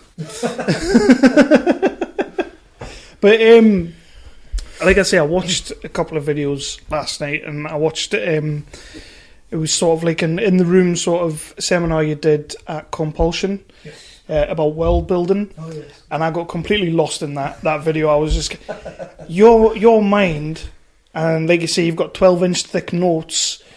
How on earth do you even start like world building, like making? Because it sounds like there's a lot in there. Like there is. I mean, with Dark Harvest, it's the beyond the initial premise. I then sort of was like, well, where do I go with this? And I sort of looked around and I thought, wouldn't it be fun if he created his own country? If Frankenstein had a country that he could run. And I sort of thought, I picked Romania because of the whole gothic horror connection with the whole Dracula thing and all the rest of it. I know Dracula, Frankenstein, different things. But then that was just an idle thought. And then I looked at Romanian history, and I love history. I'm a bit of a history geek. And I looked at the sort of the 19th century, sort of mid-19th century, when the great powers of Britain and France and the early parts of Germany were basically making this huge mess of Europe and carving it up and interfering and everything else. And I realised that it was absolutely perfect for one guy who could live forever could work quietly in the background and change things and poke things a little bit until he had control. So the thing I tried to do with Dark Harvest was make it real. Yeah. Was take Frankenstein and make it real. And Mary Shelley did a fantastic job. It's a gorgeous book. If you've never read Frankenstein, I thoroughly recommend it. It's not what you expect. I've not actually seen the film, if I'm honest. There's not Which been one? a film that works as well as the book. No. Weirdly, the closest thing that comes to I think that ever comes to Mary Shelley's intent has been Penny Dreadful, the television I love series. that show. I never watched that either. I'm terrible. I'll do a podcast about movies and TVs. I don't watch anything. That's rubbish. No, Penny Dreadful's great. I love that series. Yeah, I didn't realise that Series 3 was going to be the last one. I haven't seen Series 3 yet. Okay, I'm spoilers. I'm waiting for it. But no, it's Penny Dreadful. Penny Dreadful, I think, is the closest in basic feel to what Mary Shelley originally did. I got stuck into history because I wanted it all to sound really plausible. I like that. Yeah, Make sense. I'm a history nerd as well, so I like that. I think that was my big thing when I was watching that video. It was basically like you had a little bit where you said you need to be prepared for every scenario. Somebody comes up to you and asks you something about your world, and you need to know the answer. Yeah. Sort of like, otherwise the whole thing sort of falls apart. Yeah, you need, when you're world building, and this again is something that kind of comes into video games as well. When you're world building, even if you never put that fact into your game, you need to know how that works. That's mental. Because I mean, and also if you've done your world building right, you maybe don't know it yourself, but it should be in your head. With everything else that's in there, it should suggest itself logically. Yeah. You should know that this is how trade would work. You should know that, okay, this, if you're a cobbler working in a street somewhere making shoes, you should know what kind of shoes people would need, because it will automatically suggest it. And you've got to think about all of that. When you're world building, you maybe don't need to put it in there, but you need to have done your research to the point, or you're creating to a point where the answers suggest themselves. So perhaps people don't even really need to ask that question, because they'll go, "Oh, it's obvious, it's that." Yeah. Because if you haven't done it right, and people genuinely sit there going, "So how would trade work?" Because how could you sell that to them? Because it's obvious they're not going to want that. So that's broken. As soon as you have something like that breaks, that doesn't make sense, it does all just crumble to So dust. you can't just turn around and say because reasons. Yeah. You can't say because. That would be our answer. Because I'm Batman. basically. But Dark Harvest won an award as well. It did. Was it the a inaugural Griffey Award at my sort of local convention, Compulsion, up in Edinburgh. So what's that like? Picking up an award for essentially your baby. It's weird. It's a very odd thing. It's lovely. I mean, the guys at Compulsion, I've been going to Compulsion events for decades now. So to bring a game that I'd written, and the team I had working with me in Compulsion, the majority of those guys on Dark Harvest, the majority of those guys I met at Compulsion. Right. And so it was a lovely way to sort of cap it all. The event which created Dark Harvest was the one which also gave us that award. But your name goes on the award, though. Your name goes on the award, though. Well, yeah, but it's Dark Harvest was, although the setting was in my head, there were so many other people who sort of. I mean, I'd been kicking the idea about for years with writers and gamers and stuff, trying to figure out what I wanted to do with it. So, and a few of those guys came on the project with me as well. So that was good fun. So where do you see Dark Harvest going? Sort of. I've got the first edition, you can get the first 2 books of the first edition on. See, that's what I was going for. Drive through RPG online, and you can pay as much as you or little as you like to buy it. So there you go. I want to do a second edition. That was kind of in the works, and then life got in the way. And the second edition is going to put even more detail in, because I've done, you know, the research never stops. So I want to do a second edition that adds in even more sort of historically accurate stuff. Because one of the great things about I'm desperate to visit Romania. I almost went, and then I can't remember, a games project came up, so I couldn't go. But Right. I want to visit Romania. Yeah, I want to do the second edition, add some more stuff to it. And we did a short story anthology, which is available on Ghostwood Books. Please pick that up because there's some fantastic stuff in there. That was another project where I just gave the setting to a whole bunch of writers, and I said, just do whatever story comes into your mind. And they did, and some of the stuff they came back with was so deeply disturbingly twisted. It was beautiful. I like that. So I'd like to do more stuff like that. I'd love to do a screenplay. There's already a board game. I'd love to do a video game of it someday. I saw them. It'd been like there was a project on the boil for a game, which was a game I still want to do. But again, life. Yeah, I know. There's a problem with working on something like that in your spare time. Sometimes spare time runs out. Aye. Yeah, we're familiar with that. Very familiar with that. Could you do this? No, sorry. Yeah, we're very familiar with that. But yeah, I mean, the Dark Harvest, when I read about it, I was just like, I really just want to speak to you about that, because that really kind of piqued my interest. And like I say, I spent a good 3-4 hours watching YouTube videos about it, and I was just kind of like, I hadn't realised that much on YouTube. Oh, there's enough there. There's enough there. I mean, I spent 2 hours on that compulsion video, which was, again, I was like, oh my god, because I know a couple of people, and myself and Chris, we would love to try and write something at some point, but when I watched that, I was kind of like, I'm not writing anything. I was like, if I've got to come up with a civilization, a community, and I was like, no thanks. That's why it can take 10 years, though. Exactly. Because you've got to go through all that in your head. And there are easier ways of doing it. I have a wonderful tendency to do everything exactly the wrong way. When I first started writing, I quit my job and basically lived for 3 years in abject poverty. Because you don't do that. Yeah. You just don't. It's the wrong thing to do. I do a lot of things in the wrong order. I do these things so you don't have to. Yeah. so that was Dark Harvest. So you mentioned earlier on, Ian, that you're currently working on a comic book. I am, yeah. So can you tell us anything about that? Yeah, it's another one of these. I have a blog called Ember Again, which is where I've thrown up a whole bunch of old comic book ideas that kicked around in my head,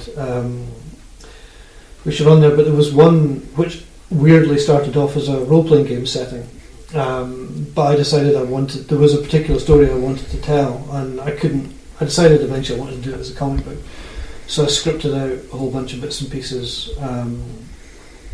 and it's called The Saga of the Land, and it's a story divided up into 3 sections, and the basic premise of it again is what if the world you lived in wasn't meant for you?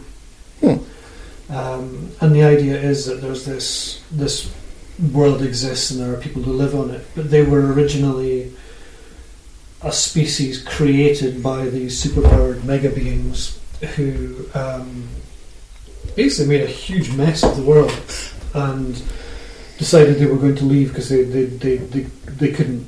They solved a few of the problems, but they decided they were going to leave this world rather than continue to make a mess of it.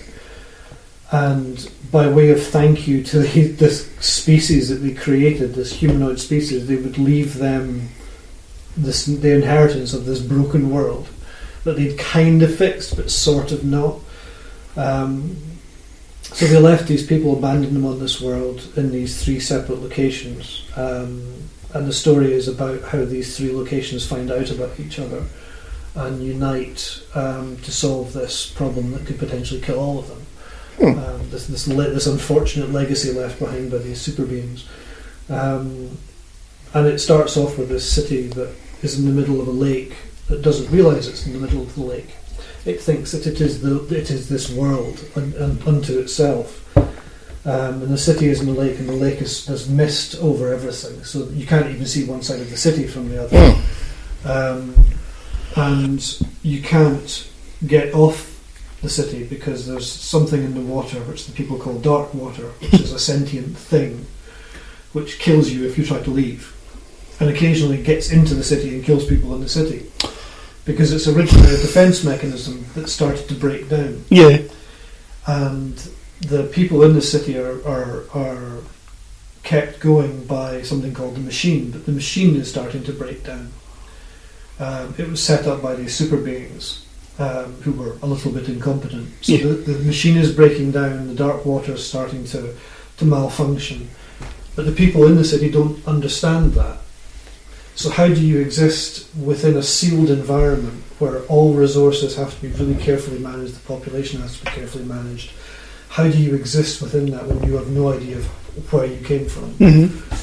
So the basic story is about one person who by accident starts to piece things together. So that's the story I'm trying to tell. Don't give too much away. It's just, so again, it started off as just this wee idea. It started off a friend of mine, Andrew Hepworth, who's an amazing artist. He did this picture of a girl with a beetle on a piece of thread sitting on the bridge of a canal. And as is my wont, I saw this picture and started putting story to it. Yeah, I could see how you got there from that. I thought of the city of canals like Venice, but then I thought, so why the beetle? Why are there no birds in the picture? So this is a place with no birds, because the birds try to fly over the lake, but water gets them. Okay. So it's all, it all kind of flowed on from that, and the story kind of built itself. And so I'm doing that with a guy, Graham Miller, who's actually the designer on the Star Wars magazines. Right. And so we're just kind of putting together the first bits of that, and we're going to do it on the web. And then the vague plan at the moment is every now and then we will, when we've got enough pages, we'll collect it all together and kickstart a printed edition of it. But in the meantime, obviously, if any publisher comes along and says, "Here, have lots of money," we'll sell out instantly. I think there's nothing wrong with selling out.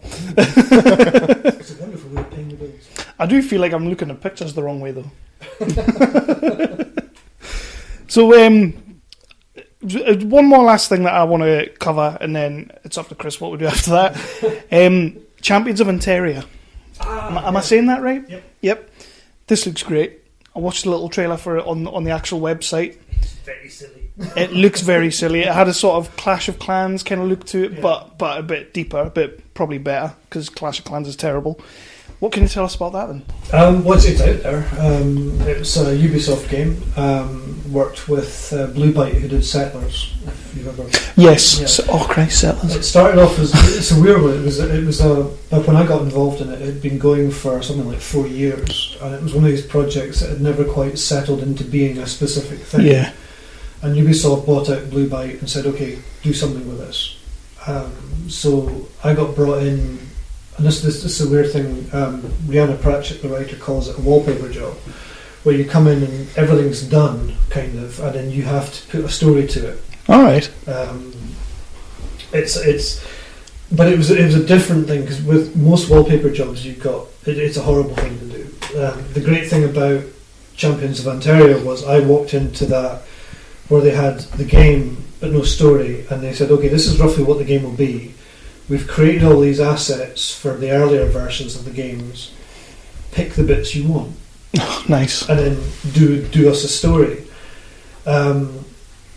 So I walked in and I met the team in Dusseldorf. And I walked into a room where all 4 walls and I think bits of the ceiling were covered in artwork of characters and animals and settings and buildings and hand carts and blacksmiths and everything, and there were lots of different species, races, factions that I could pick from, And they said, do what you want, and it was wonderful and horrible and terrifying and brilliant. It looks like crazy fun, I have to say. And they said, look, what we want is a sort of Pratchett-esque story that's funny and a little bit dramatic and everything else. And I had no idea what to hang the story on until I spotted there was a really funny picture of a guy in stocks hanging up with his feet swinging in the air, and I went, that's your narrator, right? That's your lead character. I don't know what him. And he'd just been a throwaway sketch, a little background thing, and I said, no, there's your narrator.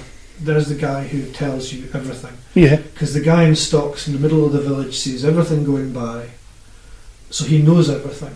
He can't get away because he's in the stocks. So that's your narrator. Suppose I. And everything kind of went from there. Again, weird thing. Lots of writing in committee. Lots of pressures on them to get this project finished. And we only had something like 6 months to get the thing done in, so it's a very, very short time.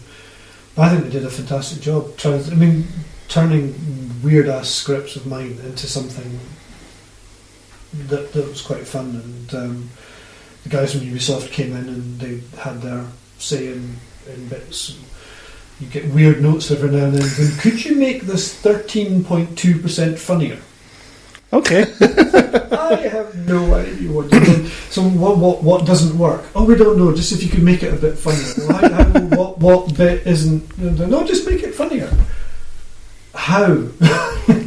That's the funny thing about working in games, because a lot of it's technology driven. If they want to make something 13% faster, they can turn a dial. Yep. So they expect the script to work the same way.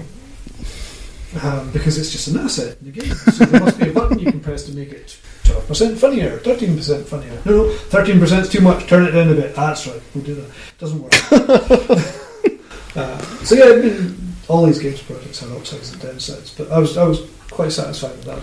It looked like a lot of fun. I mean, I was going through, like I say, all the things you've kind of had a little bit of deal in, and you've done quite a few games, successful games as well, and that was the one that, as soon as I went and had a look at the website, I was like, I need to talk about that. That looks great. It does look very much fun. And one of the other games that you had a hand in that I actually remember playing was Wheelman. That was the first one. I actually remember playing that. Yeah, that was dropping at the deep end. Yeah, my first game, and it was what they call the AAA title. Yeah. For Vin Diesel, no less. Yeah. And that was, complete baptism of fire. I had never worked in video games in my puff, and I was unemployed. So you went for it. Part-work game. A part-work thing had not worked at test, and there was nothing happening. And I didn't fancy the idea of being unemployed, so I applied for this. I thought, video games. I like games. This will do. I can do that, can't I? And I was very lucky because a guy, Simon Woodruff, who is, he won't mind me pointing out he's a genius, because he is. He did Simon the Sorcerer back in the day, which was fabulous. I remember Simon the Sorcerer. But yeah, Simon took a chance on me. I'd never done video games, but we just agreed with a lot of stuff about narrative fiction, and we hit it off, and he took a chance on someone who'd never done it before, and I will forever be in his debt. I'm sure he curses the day, but and that was a weird project to work on, but with some great people. I met some fabulous human beings on that, and a lot of those guys have gone on to do. I mean, the art director now runs Atom Hawk, who in Gateshead, and they've done concept work for Marvel films, Guardians and Thor: Dark World and all this kind of stuff, and they're probably doing stuff now that they can't talk about. So they're there, and other guys. Mark went off to work for Ubisoft, and he did the Far Cry series, and he's now working on Star Wars Battlefront. Simon's worked for everybody. He's still with Rare at the moment, doing that new pirate game. God, what's it called? it's like an open world pirate game. Don't do pirates. Looking to be fabulous. I'm really looking forward to it, and I hate open world games, but I'm really looking forward to that. Rare do put out some good stuff though. So yeah, it's that was like I say, a real baptism of fire, because that Midway was a great company that was at that point in its death throes. Yeah, it was very much. It was hemorrhaging money. And Wheelman had a weird gestation. It was basically created because Diesel wasn't doing the Fast and Furious films anymore, so he was wanting to create a license that was like, but not quite. So Wheelman was going to be that thing. And then we were in production of it, and he got back into the Fast and Furious films again. So all of a sudden, Wheelman was not. It was never treated as an unnecessary thing. It was supported all the way through by Tygon and by Diesel. But suddenly the impetus wasn't there for it to be this. Plus, he's a massive gaming nerd, isn't he? God. He's into all his D&D and all that, isn't he? He does it all. And it absolutely showed. He knew what he was talking about with games. I never got a chance to meet him, but the guys who did were. This wasn't a guy who was just some wee Hollywood bloke who just fancied doing a game. This was someone who. From everything I've read about him in the interviews that I've seen when he's talking about that kind of thing, he's a nerd. Well, didn't he basically spearheaded the Last Witch Hunter movie because he wanted to do basically a D&D movie? Yeah. Well, we were doing Wheelman, he was filming Babylon AD. And the filming of Babylon AD was delayed because a World of Warcraft thing had come out, and Diesel couldn't be, he couldn't be dragged out of his trailer. He had to get. I remember it. He's a real gamer. That bloke. He was on Jonathan Ross, wasn't he? And Jonathan Ross's wife must be a really big World of Warcrafter, and Jonathan Ross was saying what level she was, and Diesel was just sitting there going. She's not even scratched the surface, man. I mean, he's some bloke. But I suppose we'll just start wrapping up now, because we've taken quite a bit of your time already. We said 30 minutes. We did. One more thing before we wrap up is we have an ongoing segment on 365 Flicks called 365 Flicks. Picks. Well done, though. 365 Picks. I apologise. 365 Picks. Where we have a list of 365 movies that we think that people should watch. So, your question is, if you could pick any movie to add to the list of 365 picks, what would you pick and why would you put it on the list? One of my favourite films in the world is a Japanese film called Tampopo. Directed by Juzo Itami, who was one of the leading lights of the sort of post Kurosawa new Japanese film directors. Sadly no longer with us, but he did The Funeral as well as another one of his films, and he did his ultimate downfall was he did a few films basically satirising the Yakuza. Which proved to be not such a wise thing, because they went after him with a vengeance. But Tampopo, the basic story of it is two truckers stop off at a noodle shack called Tampopo, which means chrysanthemum, and they get their take-out ramen. Get the noodles. They sit there, they have the ramen, and the lady behind the counter, Tampopo, she's a single mother because her husband's died. Her son's being bullied. The shack isn't a bit, her noodle shack is a bit run down. But there's something about her noodles that are really, really good. And it's done almost. There's a lot of influences in it, but one of the biggest ones is the film Shane, the western. Right. So there's a slight hint of a western in there, particularly from the lead character Goro, who's a sort of cowboy, Japanese cowboy driving this truck. But the film, in essence, is the story of how Tampopo asks them, the two truckers, to help her do better noodles. So it's about her quest to improve her noodle shack. I'm liking some of that, actually. But along the way, you get these little vignettes, little mini stories. There's one which goes through, which is the introduction to the film is a gangster in a cinema who notices that he's being watched in a film. So he talks to the audience about how, don't be the kind of audience that sits there rustling crisp packets and pay attention to the film or else. That's like you. I hate that. So you got these little vignettes that drop in about the gangster and his mall and the story of them, and it's this little tragedy that unfolds, and then there's another story about a dentist. There's another story of little things that drop in as people walk past.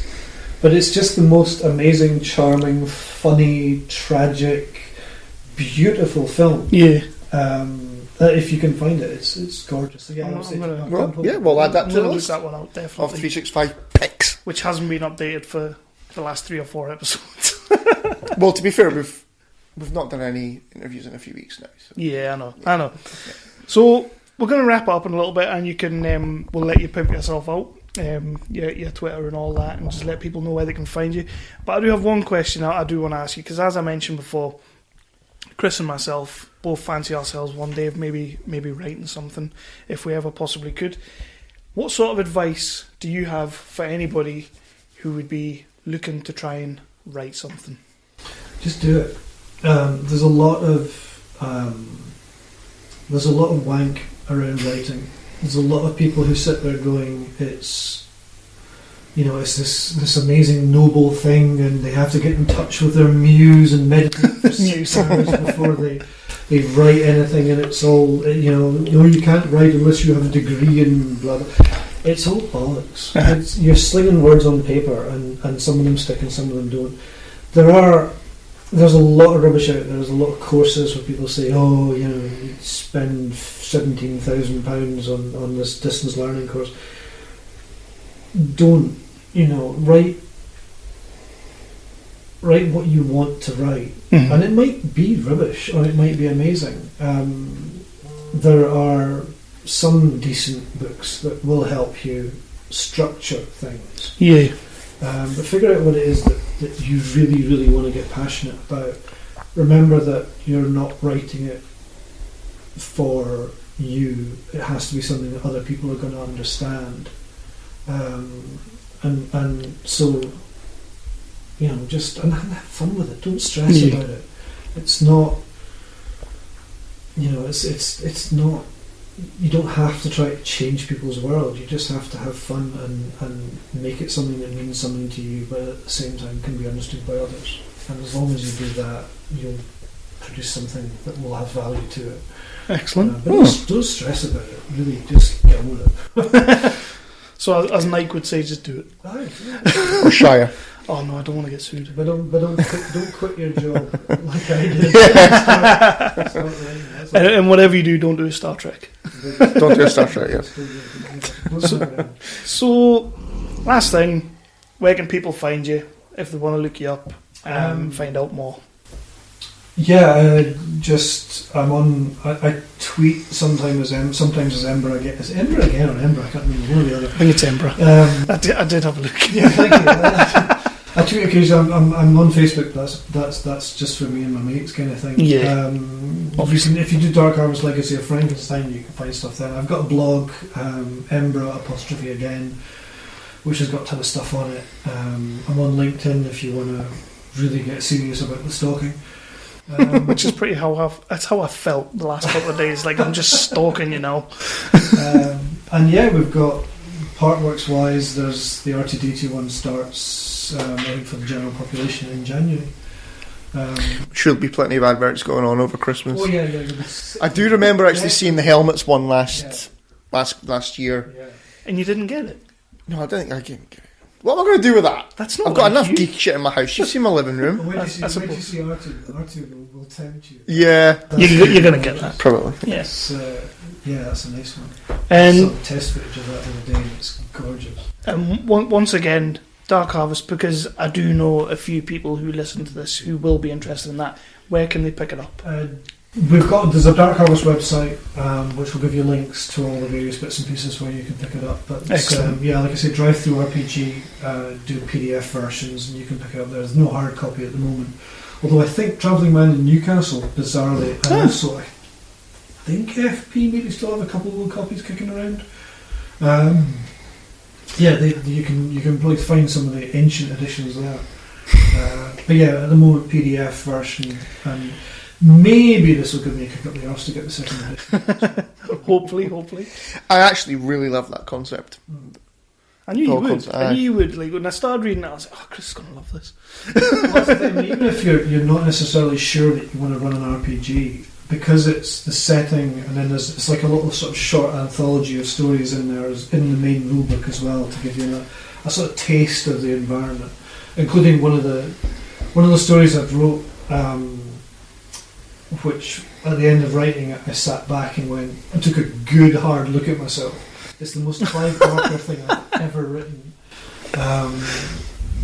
Witness, which was just about a priest who has a horrible time of it, really. It's about a village that gets... one of the ultimate punishments in the setting is called evisceration, where you are kept alive and while your body is deconstructed in front of you. If you've ever seen these... Nice. Have you ever seen the German artist who laminates corpses and turns them into these art installations? Yes, yeah. Yeah, it's like that, but you're still alive. Wow. So you're put in what's called an evisceration... Children, go to bed now. You're put on what's called an evisceration rack, which is where you start off in the middle of it, and they'll take your lungs and they'll take them out of your body and put them behind you. And they'll take your eyes out and they'll put them on little sticks away from you. Then they'll move your brain out of your skull and they'll take your heart and your circulatory system and pull it out of you while you're still alive. That's messed up. And then they'll take your musculature and stretch it out until... And then you're alive, you cannot die through this. Kev's about to speak. But what I did was this, I took the art side of that. Right. I had a situation where these villagers had helped some of the resistance within Romania, or what I call Promethea. They'd helped the bad guy, or the good guys or the bad guys, depending on the point. The whole point about Dark Harvest is you might actually find yourself thinking that Frankenstein knows what he's doing, so you'll support him, or you might think that it's a horrible thing. Why is this happening? Sounds pretty horrible. That's what Dark Harvest is about. Yeah, if you think about it, though, is it? If you could save people's lives by storing body parts away until they were needed, it's like our transplant system, but taken to the nth degree. Yeah. With no tissue rejection, nothing. You can cure any illness. Okay. Try that with the NHS. I'm sure they'll love it. So the resistance basically were working in this village, and effectively the authorities, who are a little bit out of control, gave this village to this artist. Right. And he created this tableau of using the whole village. He eviscerated everybody within the village, men, women and children, and created this wonderful tableau of the church falling and angels and everything else. And the angel wings are created using the skin muscles stretched out above them. And they created this amazingly beautiful, hideous thing. Yes. And at the end of writing that story, I just sat down and looked at myself and thought, where the hell did that happen? I think I'd be the same. That story's in the book. So yeah, even if you're not interested necessarily in that game, but the idea of the setting fascinates you. Yeah. That's all. So the day after that was on Yale.com looking up therapists. No, therapists spoil everything. Like I say, we kind of, through the whole podcasting thing, we've met a few people that I think would be interested in that, which is why I'll say, and hopefully they'll check it out, and I'm going to tell them to anyway. Yes. So yeah, but yeah, well that's been absolutely amazing, Ian. It's been brilliant speaking to you. Certainly has. We kind of thought it was just going to be Star Wars, but then we found out that you've done millions of other things, so it was like great. Gotta keep it interesting. Yeah, definitely. But I think Dark Harvest was the main thing when I saw, and the Anteria game. As soon as I saw them, I was like, yeah, I want to talk about them. But we're massive Star Wars fans, so. But yeah, it's been great speaking to you, buddy. And anything you want to? Yeah, just echo that. Thank you very much for taking the time to speak to us. This has been really good. And I'm sorry it took so long. So much for half an hour, eh? It's 9 o'clock now. No, I was going to actually say, I was meaning like took so long to get it done. Oh, okay, well, there you go. Because, as we've said quite a few times tonight, life. Well, yeah. We've had a torrid time trying to get things just like you say when it's a hobby and it's spare time. It's just come on. If there's anything you can do to come back and chat again, please. 100%. Well, if you want to come back on and speak about your comic once you're ready to do the Kickstarter thing and all that, we're more than happy to have you back on. Or if you just want to do a proper episode, we're up for that as well. Definitely. We could do very dark films if you want. Oh yes, that seems to be your. My God, did you watch Dexter, the TV show? No, I missed. Oh, you need to watch Dexter. Yeah, that's I think you may have a dark passenger. Well, that's who the dog's named after. Yeah, everybody thinks it's Dexter's Laboratory, but no. It should be Dexter's Lab though, because that was awesome. I never watched that.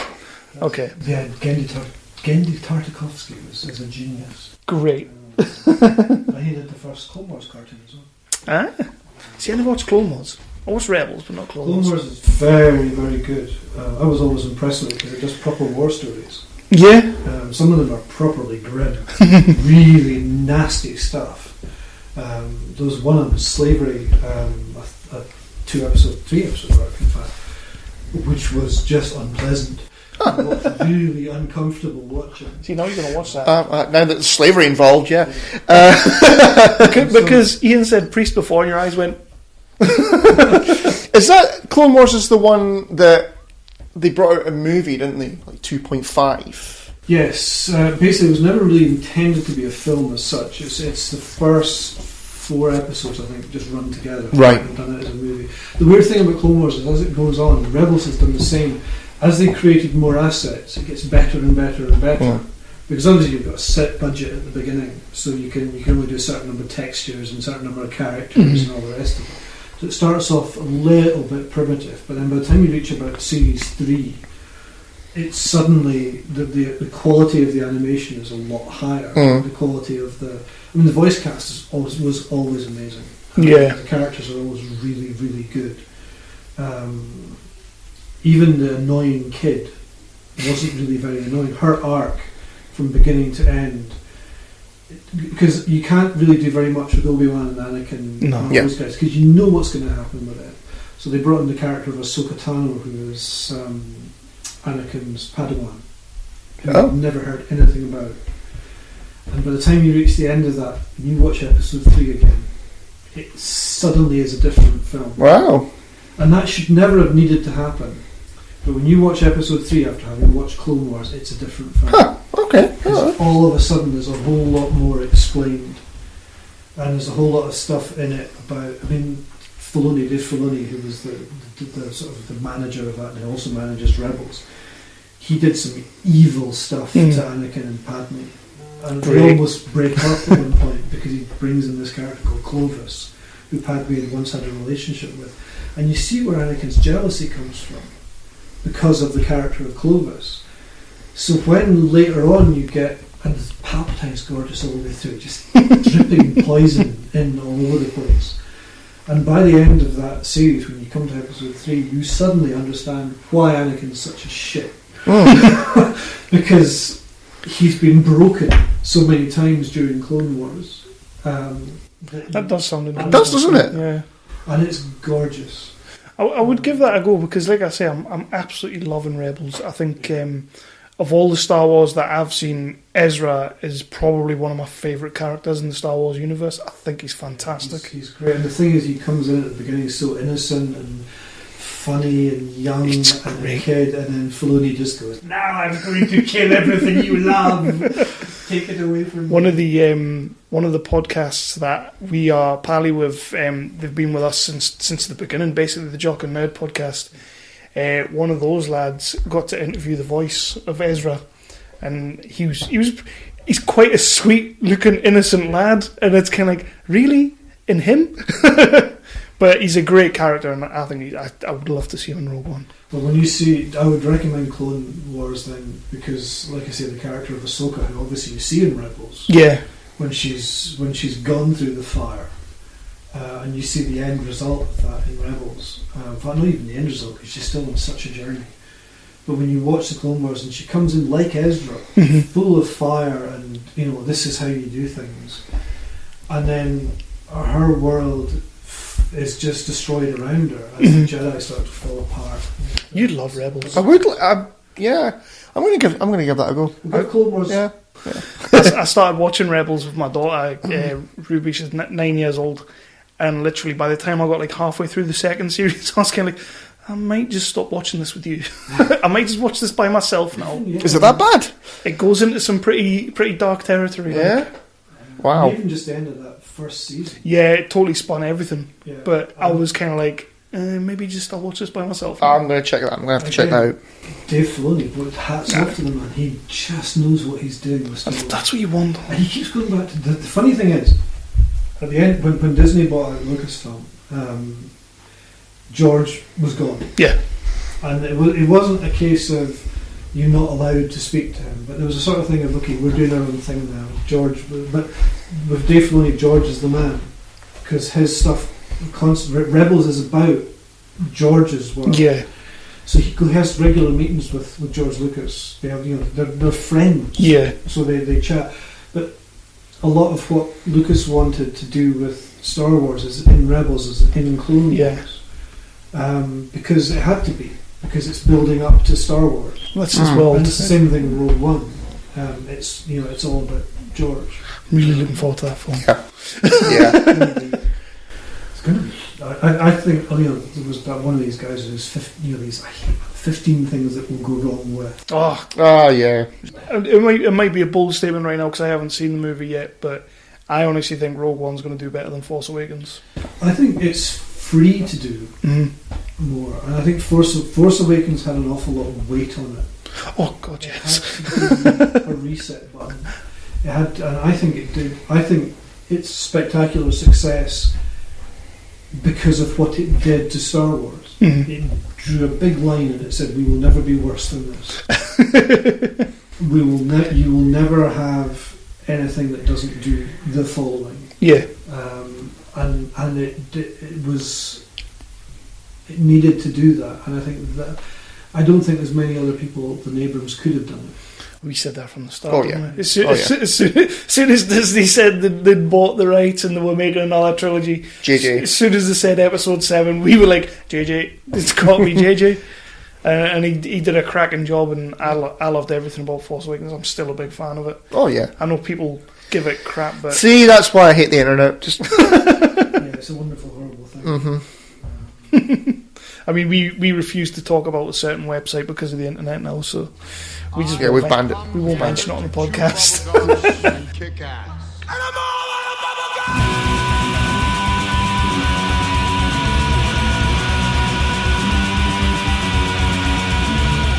Astro Radio Z is a horror, cult, exploitation film podcast hosted by me, Derek Carey. I was one of those monster kids growing up. The one that used to sit in the back end of that video store and scour over every single last film cover you saw back there. From the slashers, to the monsters, to the sleazy stuff. Yeah, I was freaking obsessed. And I still am. So much so, I became a filmmaker myself. Now I bring on all my filmmaker friends, critics, musicians, and any other fans of the dark arts, which are horror, exploitation, and cult film. Are you one of these people? Then tune in and listen to my show, Astro Radio Z. So that was Iain Lowson. That was Iain Lowson. You prick. I know. Do it again. So that was Iain Lowson. That was Iain Lowson. I even bobbed my head the same way. I went full Beyonce. Right. So yeah, that was a cracking interview. This has been episode 55, but I got one last thing to talk to you about.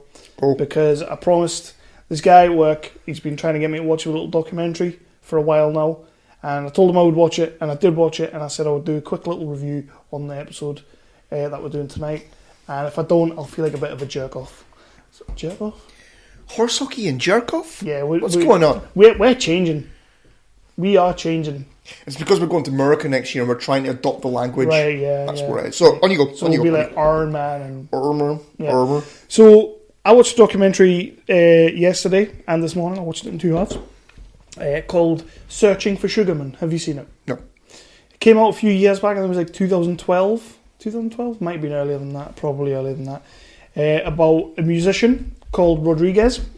It's a great little documentary. I can't say a massive great deal about it because spoilers and things. You need to watch it. I think you'll love it. It's full of mystery and intrigue. What was it about? It's I can't say too much. It's about a musician who's called Rodriguez, right? He's from America and he has like music out. And the only thing I'm going to say is that in America he's basically nothing, but in South Africa he's like massive. He's huge. So there's this guy in South Africa who wants to sort of find out more about him, and then when he goes down that rabbit hole, it becomes like a little bit of mystery and intrigue, and it's an interesting as shit documentary. Really enjoyed this documentary. I had a great time with it. I think you should watch it.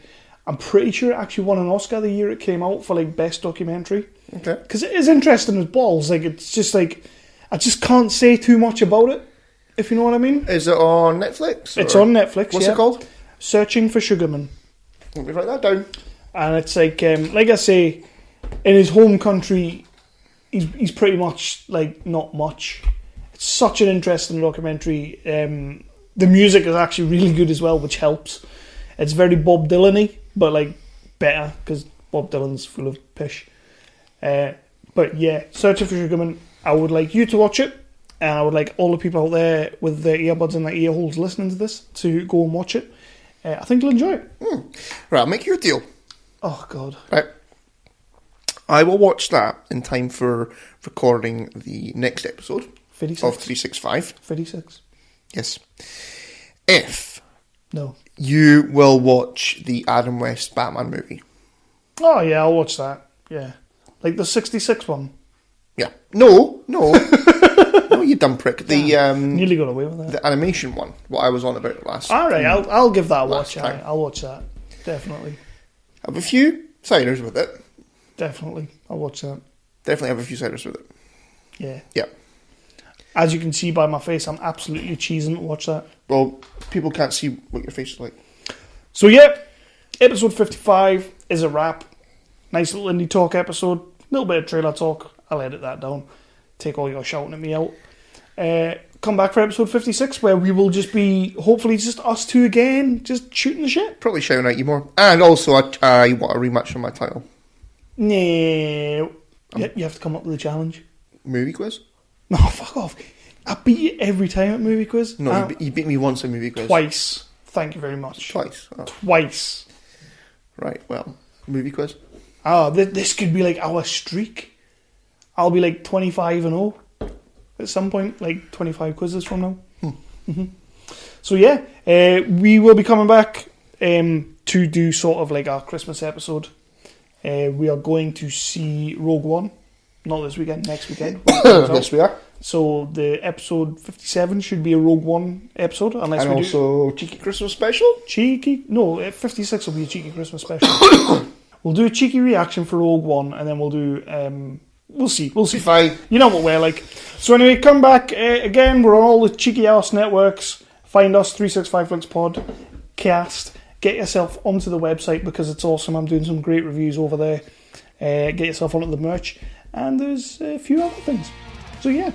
Yeah. Away we go.